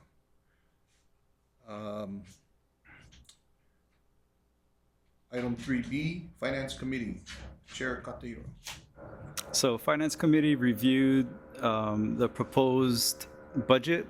It's a capital and operations budget for FY27. No action required. We are on schedule to approve the final budget at next month's meeting, in the November meeting. Thank you. Thanks, Chair. For agenda item number 3C, who is the Vice Chair of GLAM? Ed. Brother Ed.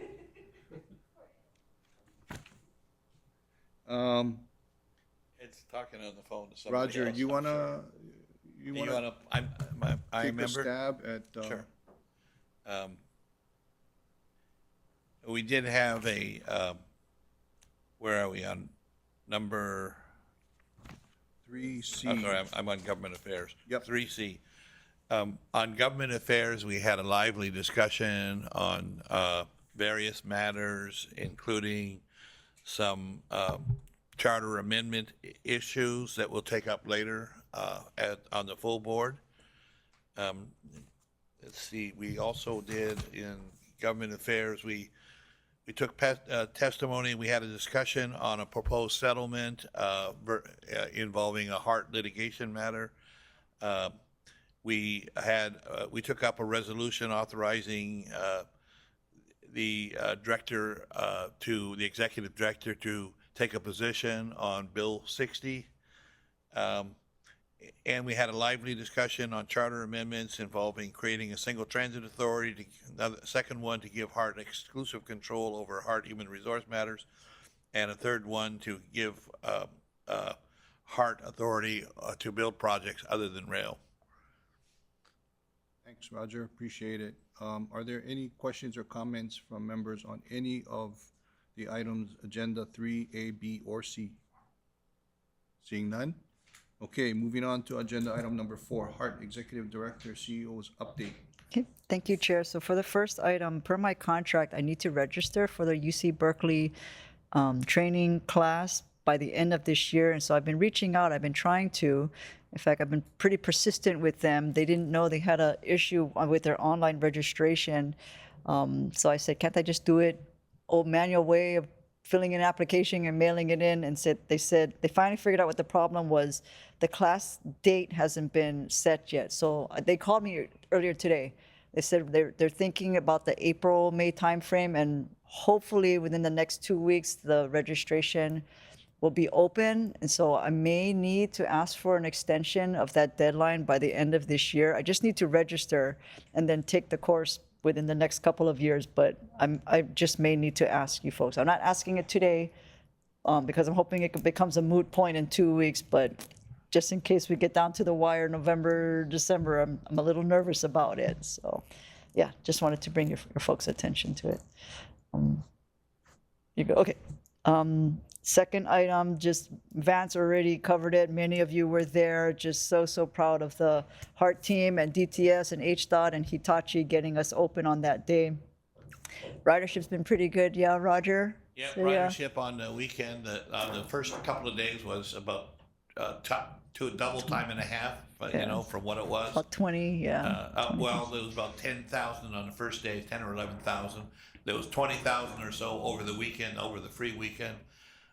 We're sitting about 11,000 a day right now, and I think that we're still on an upward motion. So we're running out of park and ride spaces. You guys better get on that, dude. We're gonna have to try to tell people how to get to Ho'opili. Yes. That's kind of our hidden park and ride. You have to go through the community and through a construction area, but eventually there are spaces there for the public to go to look for that Ho'opili spot. Our bus interface is working very well. The UH kids are ecstatic. They're getting from Kapolei, they're getting to UH in an hour. That's pretty remarkable, really. Our W line, kudos to Ed and the airport's people. They've been fantastic partners at the airport, doing some last minute stuff for us. And all the people there, the concessionaire who has the push carts. Well, the push carts all of a sudden are going to the rail station, so we're. I just texted Ed about that. Yeah, So- we're gonna. I think that they want to put some kind of thing at the rail station, so we're Nice. gonna look at that. Wheelchairs too. And most of those are unfortunate, but we've got there's Ed. the temporary stop is not. I mean, it is ADA accessible. There's a It path, is, but you gotta go backwards in order to get to the path.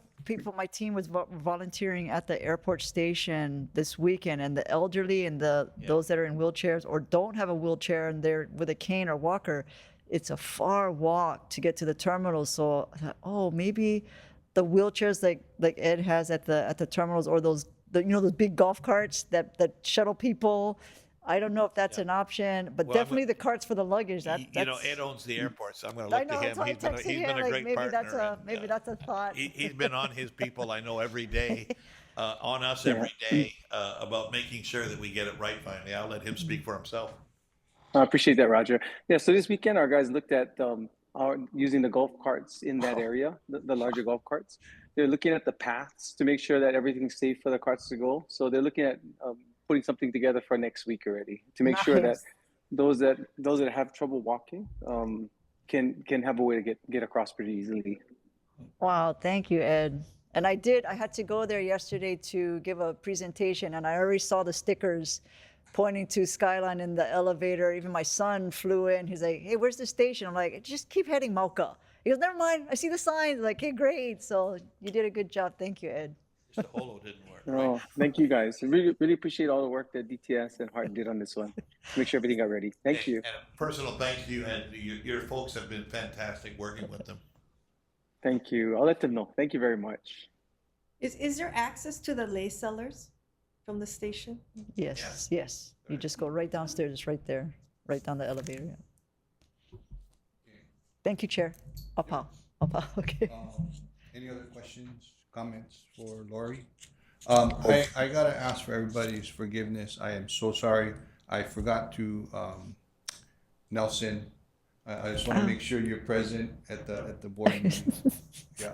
So Nelson is present. Thank you. I was going off of the. Mr. Chair, no. So we just gotta update. Kalana too. Yeah, Okay. I got you, Kalana. Thank Yeah. Sorry, brother. Sorry, I'm worries. still here. Kind of Thank you. spotty internet, so still here. Okay. Thank you very much. And also, if I could back up just 1 second, on agenda item number 3B, actually, I did want to make a correction to myself, and I misstated, and Natalie caught it as well as Dan did, regarding the deadlines and timelines for submitting the budget to through the mayor, transmitting the budget through the mayor by December 1st. It is in the charter, Yeah. section 107-6, I think. So I just wanted to make sure I corrected myself. Okay. Let's see. Moving on to item number 5. So as I stated earlier, and Ed, are you still on, Ed? So Roger, you may have to maybe step in for the chair of GLAM. You know, as I stated earlier, my intent is to take the recommendation of the committee, and I believe the Committee on GLAM, Government Affairs, approved to recommend to the board for approval of the proposed settlement in the Michael de Guzman et al. Versus City and County of Honolulu issue. So if there's no other comments, discussions, questions, I want to open it up to the members, but if there's no other comments or questions or discussion, I'd like to ask for a motion to take the recommendation of the Government Affairs Committee and approve this settlement. I'll make the motion. Okay, second? Who's on the committee? I think it can be anybody on the board. Oh, it's, yeah, we're board meeting. Yeah. A second. Thank you. It's moved and seconded. Is there any discussion on the motion to approve the recommendation of the Government Affairs Committee? There's no discussion. Is there any opposition to the motion to approve? Chair, I Yes. oppose. I oppose. Okay, we have one opposition, John Katahira. Is there any other? Chair, you'll need to do a roll call then. Okay, sounds good. So I will do a roll call vote on item number 5, proposed settlement in the Michael de Guzman et al. Versus City and County of Honolulu issue. I'll start off with myself. I vote aye. Anthony Alto is excused. Don Takeuchi is excused. Lisa Baker excused. John Katahira. Oppose. Thank you. Roger Morton. Aye. Kaulana Park. Aye. Ed Sniffen. Aye. Chris Takashige. Aye. Nelson Lee. Aye. Okay. Motion is approved. Thank you very much. Okay, moving on to items 6A and B. Again, these items were discussed in the Committee on Project Oversight, and the recommendation of the POC committee was to, I'll take up 6A first, Resolution 2025-21, approving the notice to City Council of the intent to acquire. Kaulana, can you mute yourself? If you can't, Chad, can you mute him? Oh, shucks. Notice to the City Council of the intention to acquire by eminent domain a portion of the property in fee simple interest, a permanent easement for sidewalk purposes, and 2 temporary construction easements over, under, and above and through a portion of the real property identified as tax map keys 2-1-014-003 and 2-1-014-004 located at 733 and 735 Bishop Street, Honolulu, Hawaii 96813, and owned by Pacific Guardian Center. So the recommendation from the POC committee was to approve this request for notice to the City Council. Can I get a motion? I'll move.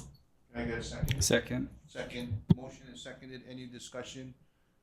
Seeing none, are there any objections to the motion to approve Resolution 2025-21?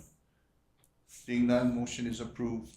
Moving on to agenda item 6-B, Resolution 2025-22, approving notice to the City Council of intention to acquire by eminent domain an easement over, under, through, and across the real property identified as tax map key 1-2-012-030 and 1-2-012-043 located at 2156 Kamehameha Highway, Honolulu, Hawaii, 96819, owned by Watson Masashi Muraoka, trustee under the certain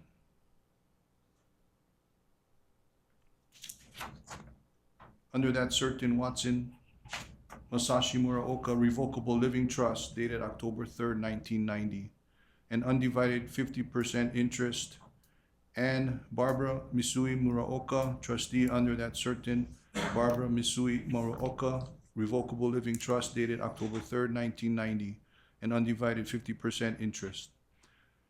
Can I get a motion? I think the recommendation from the POC committee was to approve the notice to council. Can I get a motion and a second? Motion to approve.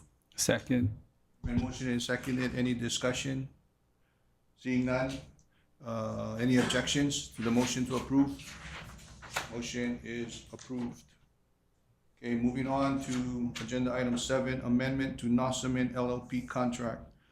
The recommendation from the POC committee was to approve the amendment to the Nossaman contract. Is there, can I get a motion to approve? Motion to approve. Motion. Second. Second. Is there any discussion? Any objections to the motion? Seeing none, the motion is approved. Hang on, give me 1 second to recalculate. Okay.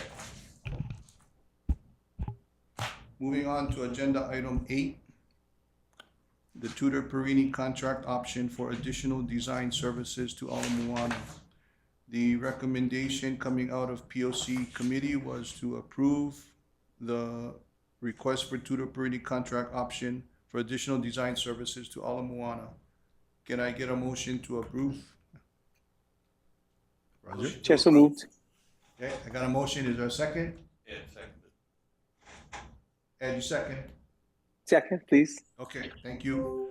Motion and second. Is there any discussion?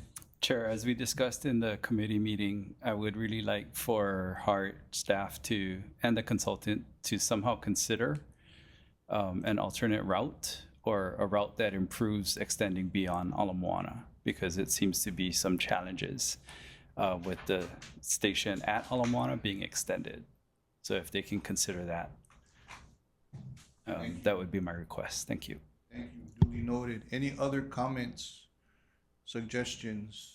Just join John in the concern, the reservation about getting, spending all the money, but we need to have a planning effort that tells us how that system would be configured at Ala Moana.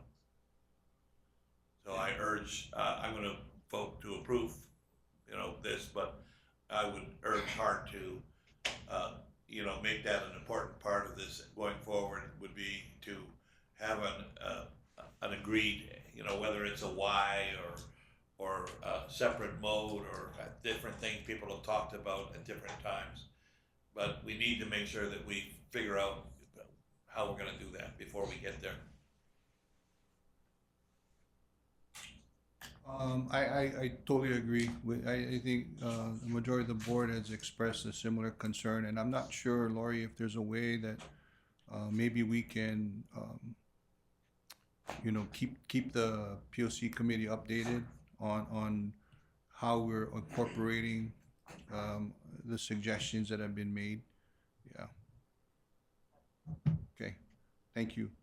So with that said, any other comments, suggestions?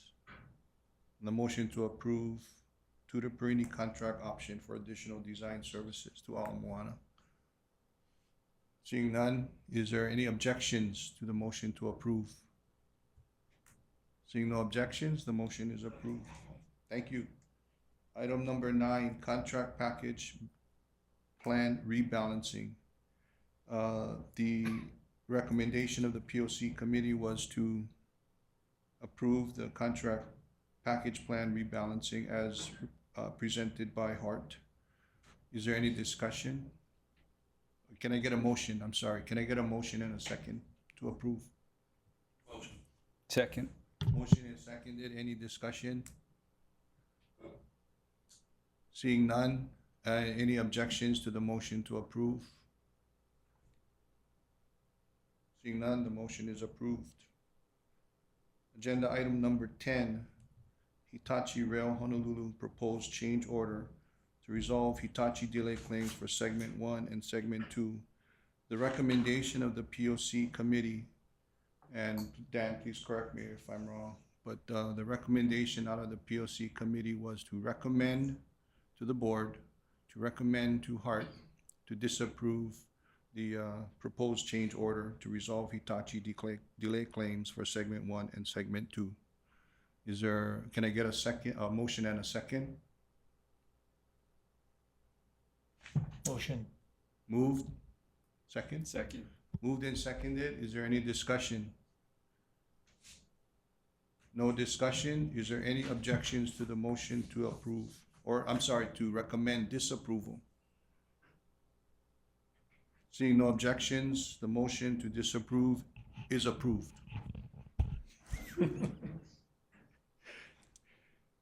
Okay, agenda item number 11. Let's see. Resolution 2025-23. So Roger, if correct me if I'm wrong, but the motion out of the Government Affairs Committee was to approve the resolution 2025-23, authorizing the Executive Director of HART to provide testimony on proposed extensions to the minimum operable segment within the locally preferred alternative. That is correct. Thank you. Is there a motion and a second? Motion. Move. Second. It's been motioned and seconded. Is there any discussion? Seeing none, motion is approved. Okay, agenda item number 12. This also upon recommendation of the Committee on Government Affairs. And I believe the only two items under consideration at this point, just for clarification and for members and for the public, item number 12A, the proposed amendment to create a single transit authority did not come out of the Committee on Government Affairs. It was deferred, so that is not being considered for action or taken up by the full board at this time. Is there any discussion on that? Seeing none, move on to item number 12B, proposed amendment to grant HART exclusive control over HART human resource matters. The recommendation coming out of the Committee on Government Affairs was to approve this proposed amendment to the city charter. Can I get a motion and a second? So moved. Second. Moved and seconded. Is there any discussion? Seeing none. Any objections to the motion to approve? Item 12B is approved. Item 12C, proposed amendment to authorize HART to construct projects other than rail. The Committee on Government Affairs recommended to the full board to approve the proposed amendment to authorize HART to construct projects other than rail. Can I get a motion and a second? Moved. Second. Moved and seconded. Any discussion? Just for audience sake, it's not just any kind of projects. The projects need to be approved by HART board. So. Thank you for that Sure. clarification. Any further discussion? Seeing none, any objections to the motion to approve? Okay, item number 12C is approved. Transit, can I ask the board if we can take item number 14 out of order, transit-related conferences? Is there any objections to taking that out of order? Okay, so I think in a previous board, we had brought up the conferences going forward, and I felt, and this is just my personal opinion, I felt, and I asked for a list of conferences related to rail, and I think there's the conferences are listed in your binder, and I see a value to the board. I don't think this has really been a practice in the past. I think we've had one or two that have since traveled, I think recently within the last year or two. But in looking at some of the scope of the conferences that are out there, I see a definite value to the board and to HART as an organization. And I know that Lori had expressed some concern over my recommendation. My recommendation, and I know we have 20,000, I believe, set in the budget for HART for board travel.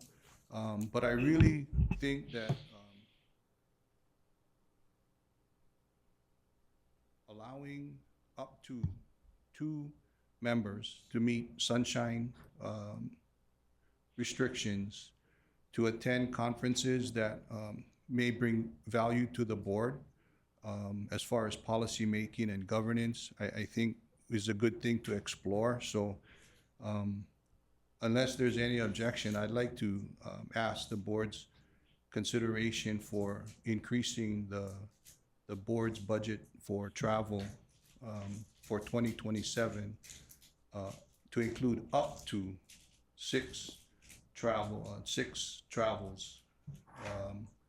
And as I stated to Laurie, and I appreciate her input, you know, if this doesn't prove fruitful for the board, then we can revisit it. And it, you know, budgeting 6 doesn't mean that we necessarily are gonna send the 6, but I think it might be helpful for, you know, to at least give it a go and get the feedback from some of the board members on things. You know, I don't know, this for me, sometimes I don't know what questions to ask, you know, until I know what questions to ask. So, you know, maybe we might learn something that we didn't know yesterday at these conferences. And I think it might prove valuable. The amount of, I know it's taxpayer dollars and we take that very seriously, but I think the money could be well spent and result in potentially savings of much more than what we invest into it. So with that said, you know, I open it up for discussion. My proposal is to budget for up to 6, So which would Chair, be approximately 30,000. Chair, I know you know my feelings, but I'm going to share it with the rest of the board. So there are 14 board members. I think all 14 pukas are filled. 2 of them, actually 3 if you count Dawn, they would go on the other funds, whether it's city or state for Ed's case. So we're maybe down to 11 board members. So that's a lot of money for 11 board members. I have 50 employees and I budgeted 20, but you guys know how pake I am. So I get it. And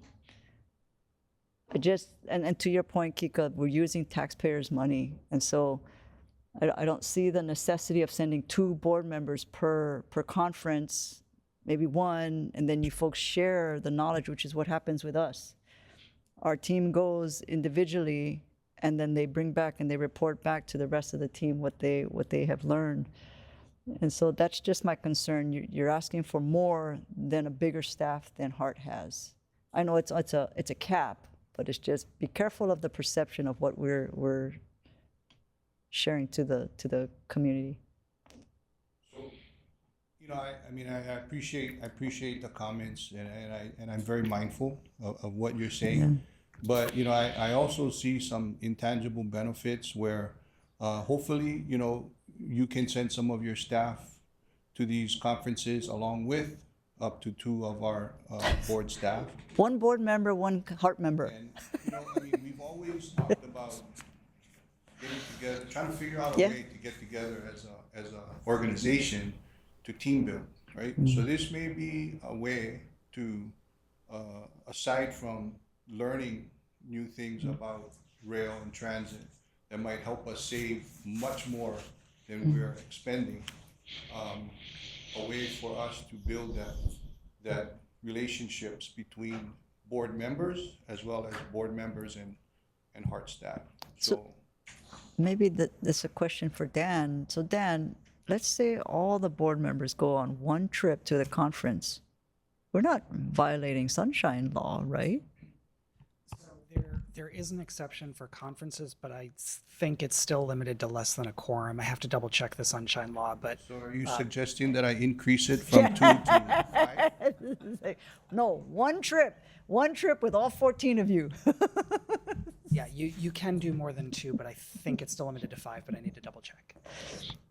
So, I mean, you know, I just ask for consideration and we'll see how this works. And again, if it's fruitful, then I think it's something that we should continue to look at. If it's not, then go from there. Chair, just for clarification, so, and just comparing FY26 budget, the budget for board member travel to conferences was 0 for 2026. So what we're proposing for the upcoming FY27 budget currently is 20,000. So it went from 0 to 20,000. But if we're talking about increasing it to 30, then that's, you know, another story. But my main point was it was 0 previously.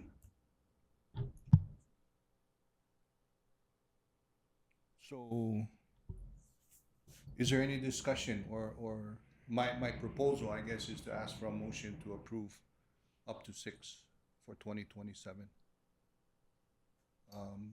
30,000. Yes, Kathy. It's not my money, so of course I support your proposal. The more people that go to training, the better, especially if you don't already have had a previous experience working on transit or HART as staff. I think I've gone to the first 2 conferences myself, not on HART money at all, but it's really worth it. But I it is strongly your recommend. money. You're a taxpayer. It is your money. That is true. So, you know, I mean, everybody around this table has expertise in their respective fields, right? But, and tremendous credentials. But do we know about rail? Maybe not necessarily as much as we would like to. Some do, because they've actually worked on it. But, you know, some have legal expertise, some have engineering expertise, but not necessarily in rail. So some of these conferences, I think, can give us some valuable insight and help us to do our job better. I agree. Yeah, Mr. Chair, Ms. Colonna. Yeah, Colonna, Chris. Yeah, yeah. Colonna, hang on, Chris. and then- Oh, okay. Chris first. Okay, yeah, go ahead. Thank you. I just want to, you know, after being in this business for 40 years and going to multiple training, you know, like some of my former employers were very liberal in sending us to training as a federal employee, but I've never, ever gone other than myself. And what sufficed all these years coming back is one person going to training and coming back and filing a trip report. And I thought that was sufficient. And so to me, to send more than one person, I think is overkill.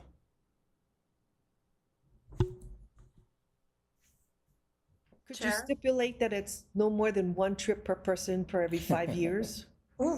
Yeah, so again, let me stress, and let me stress, it's up to.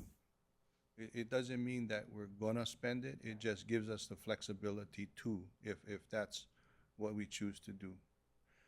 Colonna, then Natalie. Yeah, this is Colonna. So yeah, my manao is, it's always, you know, because we're some of us, maybe a few of us are new. I think somebody had said it, that it's good to send us just for the educational side. But besides that, I think, you know, going as whether it's a other board member and a staff person, you got to look at this as a team effort thing. So, you know, we're under obviously we're not out of the woods yet, so to say, from the public perception. So even more so, the more we learn together, the more we stay together, the better the team becomes. So even if it costs, I'll just speak for myself. If I wanted to go and we couldn't afford it, I would go anyway and pay my own way. Why? Because that's how much I believe in the vision. So we have to look beyond the numbers sometimes and what the cost is. And whatever that commitment is, if you're committed to the long-term vision, then you have to do whatever it takes. And so that's just me. I'm talking about myself. So strength in numbers is always a good thing. That's it. Thanks, Colin. Natalie? Yeah, thank you. So I really appreciate the thought behind this because I think, the prior reporting on conference attendances has been worthwhile to hear. And I know that there's a lot of stuff that's discussed that I think board members could benefit from. I do agree with Lori, however, regarding the perception.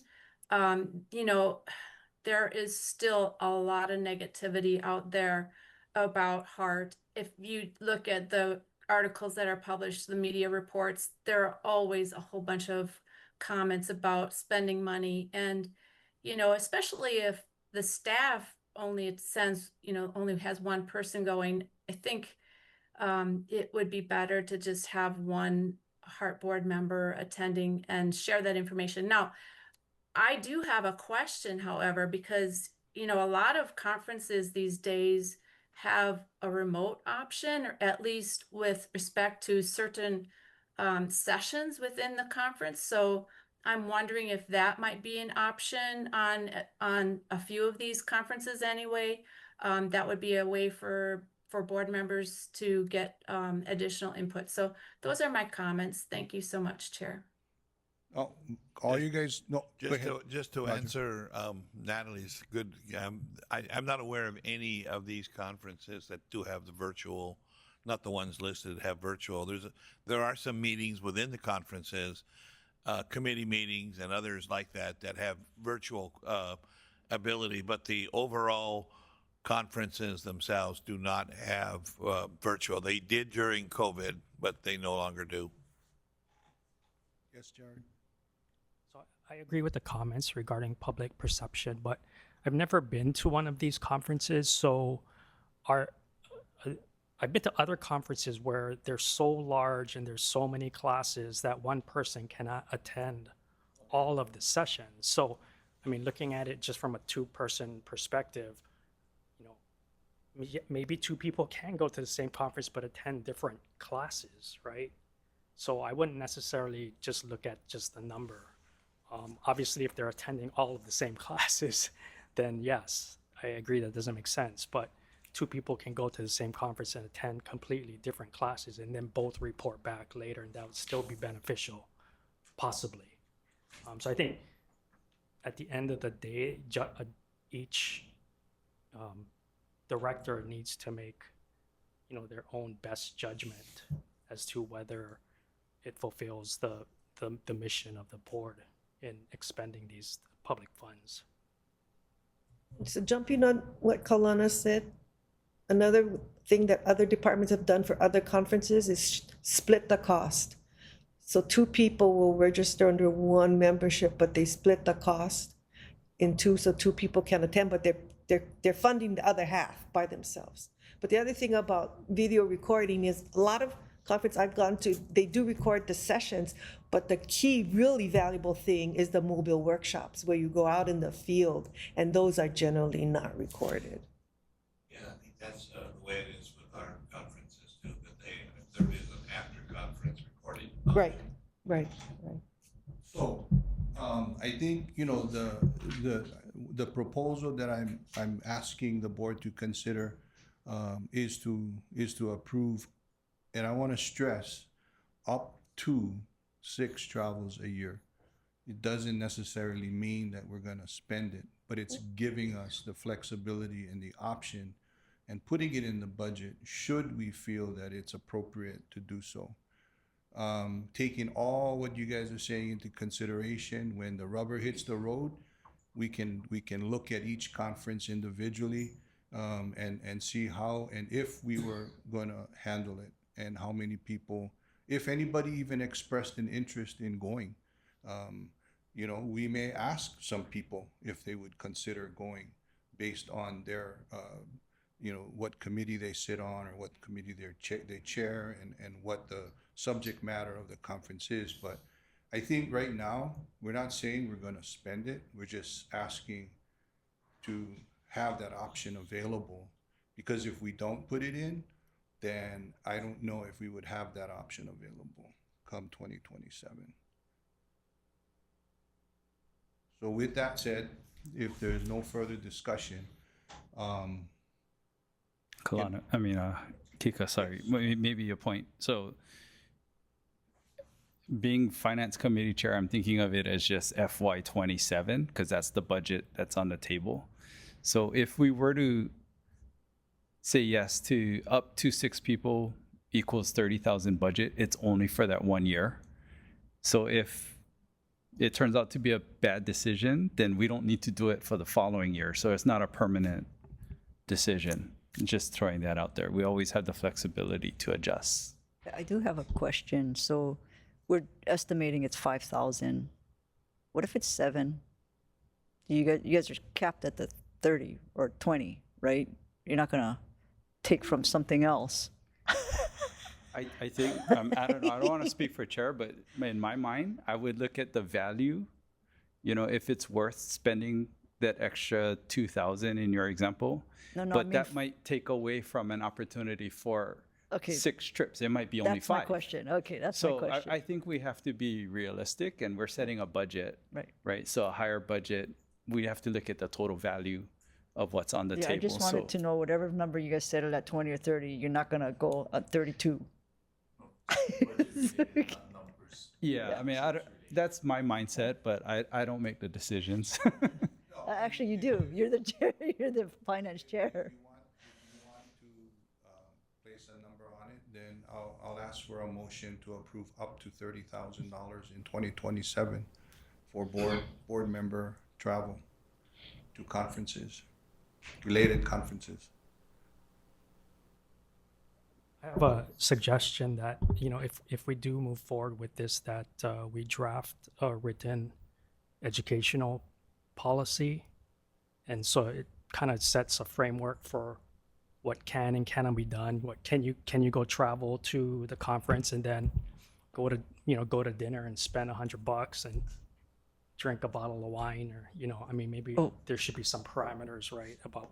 There is a policy set in There is a place already policy. for cities, so you get a per diem per day. It's a set dollar amount. So it would carry over the same. So I don't know what it is, like $45 a day.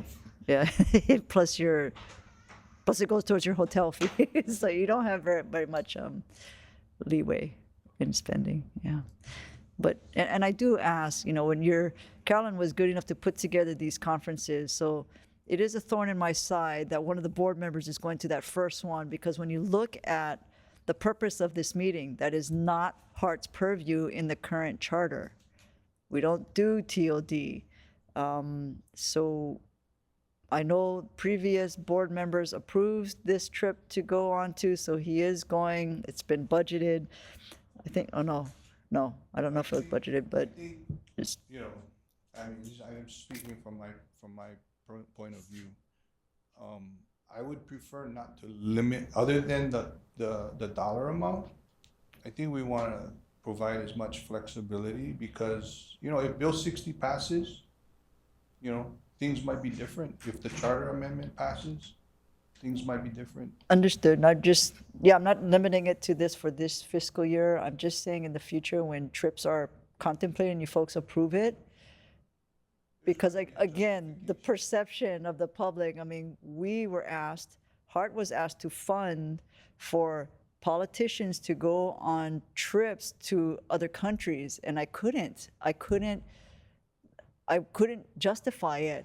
And so I'm just saying, just keep in mind the perception of, you folks start thinking it's a work trip, yes, and you will treat it as such, but the public is thinking, really, you really need to go to Switzerland to find out how rail is run there? So that's all I'm asking. And, you know, believe me, I do not take this lightly. Point taken. So, the motion that I'm asking for is to approve up to $30,000 for fiscal year 27 for board member travel to related conferences. Can I get a motion? So moved, Mr. Chair. So moved, Kalana. Thank you, Kaulana. Can I get a second? Yep. Kaulana, you second your motion?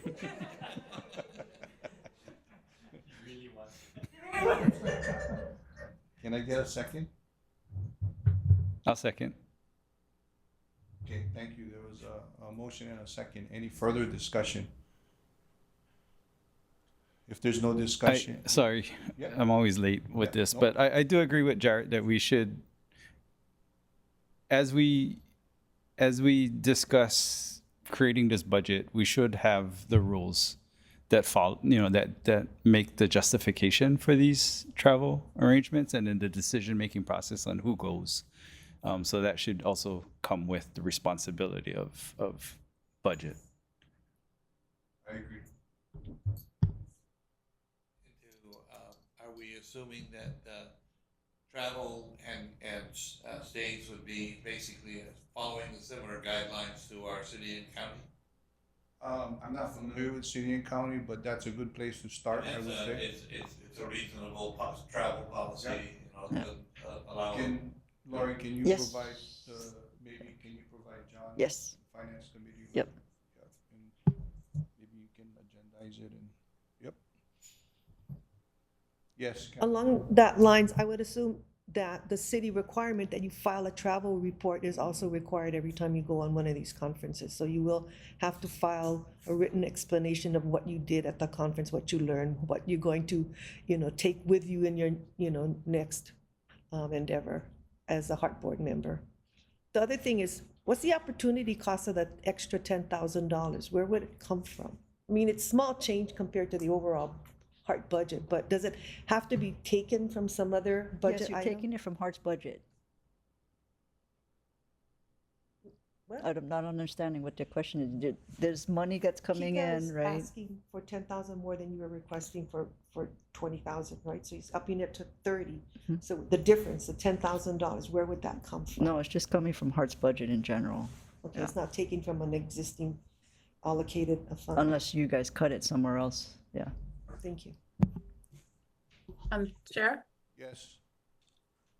Thank you. So just with respect to John's concern about having the rules related to travel in the budget or in the budget committee discussion, I'm not sure exactly what he meant, but I just wanted to put out there that, when the city council works on the city budget, they include provisos for certain line items saying that this can only be expended da-da-da-da. Or at the end of the bill itself, there's an area for additional information. So I'm sure Laurie's familiar with this, but I just wanted to put that out there for additional understanding. Thank you. Yeah, I don't know if you're suggesting that we put provisions on the motion. No, not on On the budget line item. But Yeah. the difference of putting it on the budget line item versus what Jared is recommending, that follows through all travel. It's your policy, it's the board policy, whereas the proviso would just be for this year's line item. Right. Thank you, Laurie. That we can come up with a responsible policy to manage these funds. Yeah, I think that's better because it's overarching and it follows every year so that you don't have to do a new proviso every year. It just, here's the general policy of the board. Okay. So that's gonna fall under finance? Sure. I have a question, Roger. Yes. About how much does a registration for a conference like this Gone run? up a lot. It's about $1,300 now.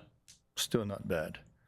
Yeah, I mean- it was 800 just a couple of years ago, so it's gone up quite a Well, bit. so. I just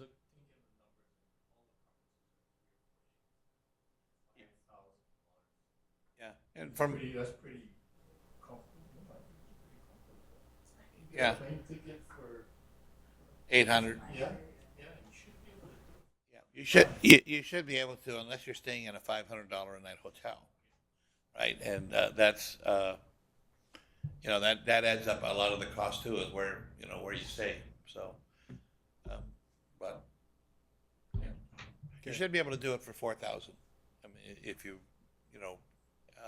and the last thing I would say is, I don't know whether the board members like this, but for myself personally, I find the committees, which meet on a Sunday, to be the most valuable part of it. That's when the practitioners really come together and talk among themselves over, what each system is doing I find it better than the sessions, to be honest. That, no offense, Lori, but Are you talking about my session when No. I'm giving the presentation? but there's rail transit committee and those, but I mean, most of them are technicians, so they're I don't know whether the board would even be interested in them, but those are where I think the most cutting edge education comes from. Any further discussion on the motion? Seeing none, are there any objections to the motion to approve up to $30,000 for fiscal year 2027 for board member travel to related conferences? Seeing none, motion is approved. Thank you very Sorry, much. Chair, can I Yes. confirm Kaulana's vote because we need for quorum? Kaulana, are you an aye? Yes, I am, sir. Thank I you. was, I thought I made the motion. Sorry. Yeah, got it. Just got to confirm for quorum. Okay. Okay. Okay. Got it.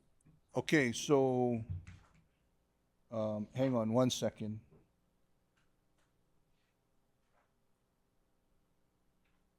Excuse me. Okay, so let's move on to, I think, the final agenda item. Sorry.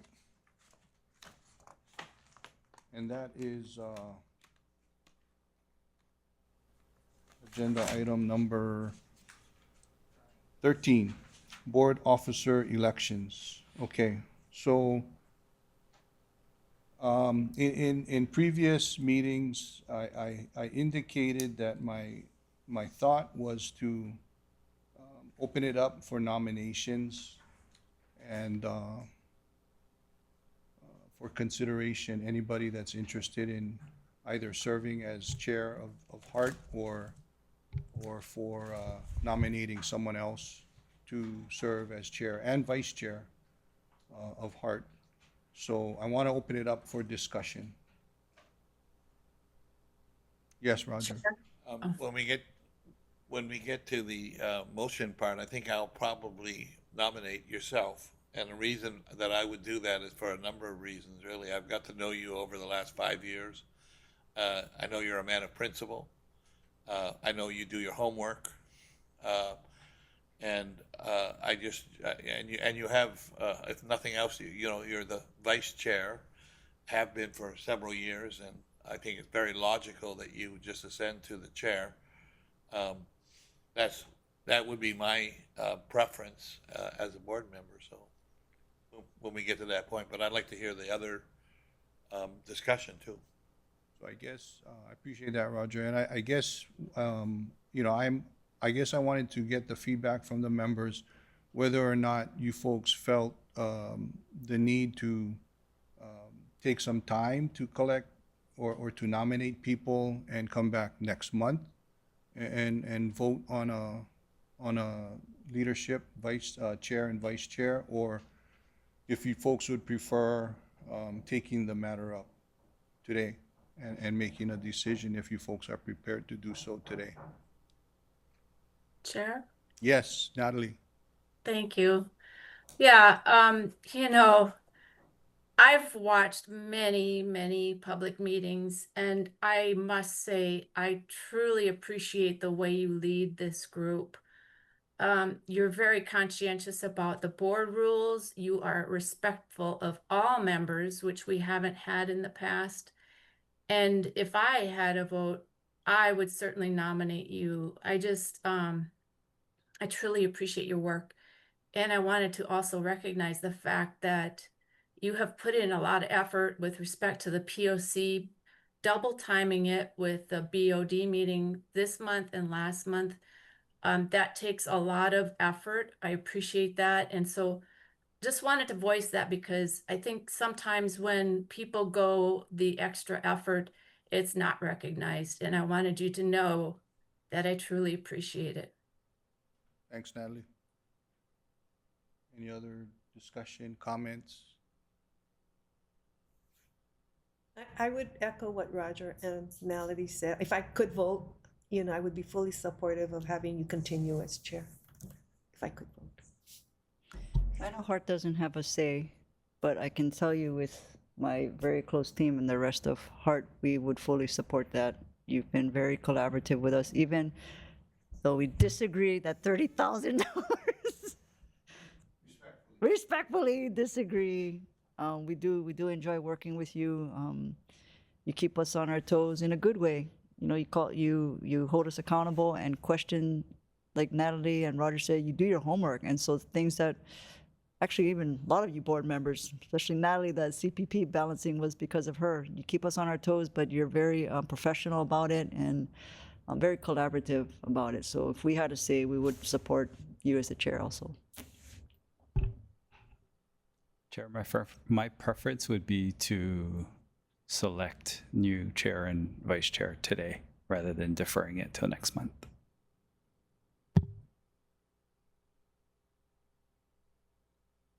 Anybody else?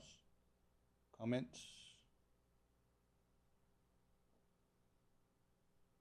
Can I make a motion? Can we, we have a consensus that we should choose somebody today? You can make the motion, I guess. I'll move that Kika Bukowski become chairperson of the Honolulu Authority for Rapid Transportation. I'll second. Okay, there's a motion and a second to nominate myself as chair of the Heart Board. Is there any discussion on the motion? As long as you're willing to do it, my man. I mean, that's the question we haven't asked you, but as long as you're willing to do it. Robert's rules, right? Okay. Yeah, so, you know, before, I appreciate the support and I appreciate the you know, the words of encouragement. I don't seek attention, you know, actually I prefer to fly under the radar. But, you know, this is an important board and I take it very, I'm very mindful of the work that we do. And, you know, I appreciate all the, especially right now, I mean, it's 2:30. We've been here since this morning. And I appreciate all the effort and the time and commitment that all of us put in. There's a staff, Heart, you know, the board members.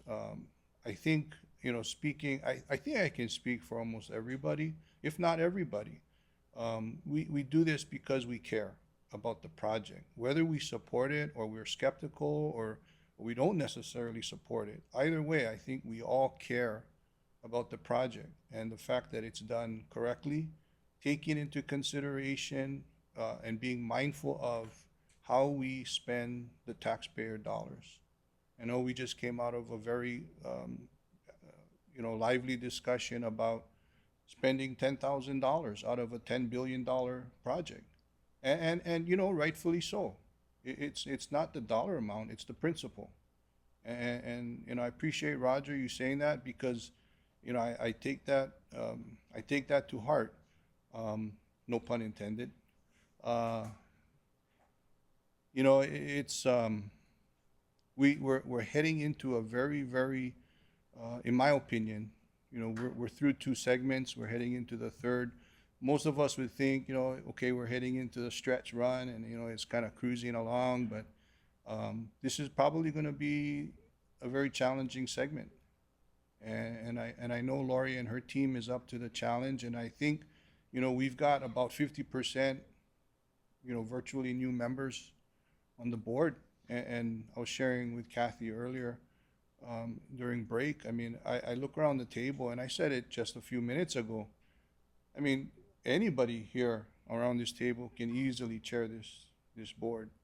And you guys bring expertise in your respective areas and years, decades of time in your careers and your expertise. But I think the board right now is in a really, really good spot. We've got awesome members. The vote hasn't been taken yet, so I don't want to be presumptuous, but I do accept the responsibility should you guys vote to make me the new chair. I don't believe that you know, this is a team thing, and I think it's right in our rules. We make decisions as a board, and I I honestly believe in that. We make a decision as a board and as an organization, working to support each other. You know, we're all in this, right? I mean, our success is the project's success. Heart's success is our success. You know, we should be trying to do what we can, although we hold each other accountable, but we do it in a respectful and mindful way. I'd like if you folks do vote in favor of me being the chair. You know, there's a couple things that I've been wanting to work on, and for the most part, you know, I've been a pretty strong advocate for kind of not making too many changes to the board rules, because I think the board rules were put together pretty well.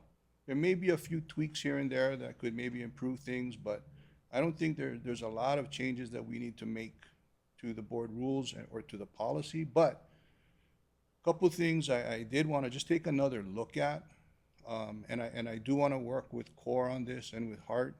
You know, I think especially going into the next section and understanding that we're not in this alone. You know, 90% of our funding comes from state and from local. I'd like to take another look, and I'm not sure what the outcome will be, but I would like to take another look at how we treat our state appointees and their contribution to the board, because I think the members that we do have have already been a tremendous source or resource for us as a board, and I would like to give them, if possible, you know, their due acknowledgement and recognition on the board as voting members and the ability to sit in on executive board meetings. You know, I think we all are trying to do our best for the project. So without, you know, kind of belaboring it, but you know, other things that I think and I tried to do today, giving the committees and the committee chairs a little bit more, giving them more deference, giving them more authority over their subject matter, and making the recommendation to the full board. Number one, for efficiency, but so that, you know, we can make sure everybody is a part of the process, you know, and that we are making decisions as a board. So with that said, you know, I do, with a lot of cautious optimism, you know, if you guys are willing to vote me in as chair, I'll take on that responsibility. But I also would like to start developing the board so that it's not just, you know, the chairmanship can be circulated throughout the board members, so that it's not just one chair. You know, it's everybody taking part in HART and its leadership. So I'll leave it at that. So if there's any other discussion. Okay, so there's been a motion to nominate and select, I don't know how to do this, let's select me as board chair. You want me to step in for you? Is there any objection? Should I take a roll call, or is a vote? Okay. So, is there any objections here for those present here? Kaulana, I know Ed, are you still there, Ed? I know you're not on, but I think he did indicate that he was listening by phone. I don't think he's listening now. Kaulana, can I, Yep, I'm here, brother. what's your vote? All in favor of you. Okay. Okay. All right. Well, I appreciate it. And I think I said enough leading up to this. So with that said, now we're looking at the vice chair position. Any discussion, any nominations? I was hoping somebody else would nominate, but I'll make one right now. I had the great fortune when I first started on the board of having Glenn Nohara as a board member. He had a long, long history of construction management, and I think we lost a lot when we lost Glenn.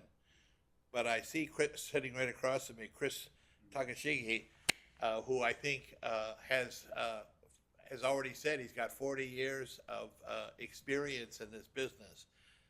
And so for myself, I think Chris would be a good vice chair and would wholeheartedly endorse him and nominate him. I don't know whether there's other nominees or that, but I think if Chris would take it, then that would be my recommendation. Second? I second. Discussion? Is there any other nominees? And I should have asked that for myself. Yep. Sorry, I apologize. But is there any others? Seeing none, we can close nomination. I move to close nomination. All right.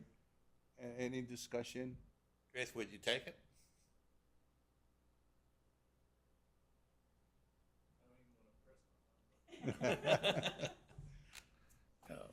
I wish I had time to think about it. But it did already cross my mind. Somebody did talk to me, and yeah, reluctantly I would do it. I am a public servant through my whole life, and so I see this as a contribution to my community.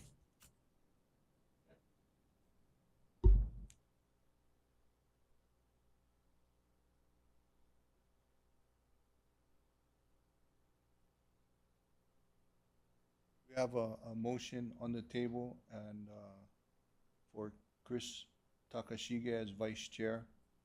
If there's no further discussion, do we have any objections to the motion? Yes. Any objections to the motion? Kaulana, do you have what's your vote, Kaulana? We just need a voice vote. All good with Chris. Okay, thank you. No objections? The motion passes. Congratulations, Chris. Appreciate it. Do you want to offer up anything or? Okay. So, that I believe brings us to the last agenda item that is. So, Chair, I'm sorry. So the committee chairs and vice chairs, that'll be done later. Yeah, Okay. so I'll work on that and submit something to Carolyn. Maybe we can get it ready for next. And I think I'll reach out to board members and kind of get their insight and whatnot. But again, you know, I do wanna relook at state appointees and see how we can engage them in a more formal kind of way. Okay, so that brings us to agenda item number 15, summary of board member requests. Carolyn, do we have any? Yes, Chair.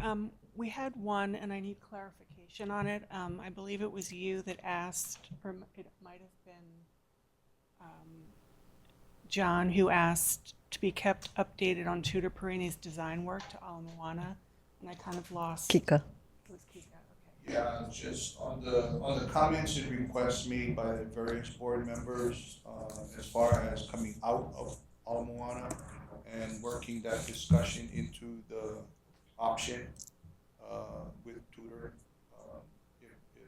if Lori and her staff, am I correct? Yeah, we will. I'm trying to think where I put that. Oops, sorry. Yeah, I put it on for my notes. I put it on the POC.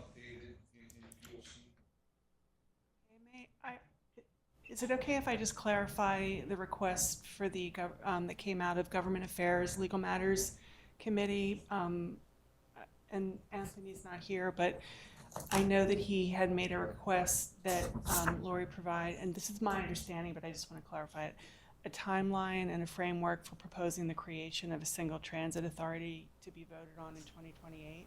Yeah, I'll come up with a package. Yeah. That's the idea of it. Okay. Yes. And that's all I have. And then I got to give the city's travel policy to John. Or I'll probably give it to you, Calvin, so you can give it to all of the board members. Oh, Yeah, no? that would be the thing. City, I The don't city know if it travel would be policy. city travel or is it Heart Travel? It's a city Okay. policy. Yep. So we'll work on that via finance committee, something like that. The Yeah, city the travel, travel it's the policy- city policy. travel policy. So you don't have to start from scratch. Yeah. Okay. Thank you. Nope. Okay, any other comments? Nope. If that's, again, I appreciate you guys' time and you guys' patience. With that, 2:45, this board meeting is adjourned. Thank you. Thank you, Kika. Thank you, Kika. Good job, everybody. Bye. Thank you.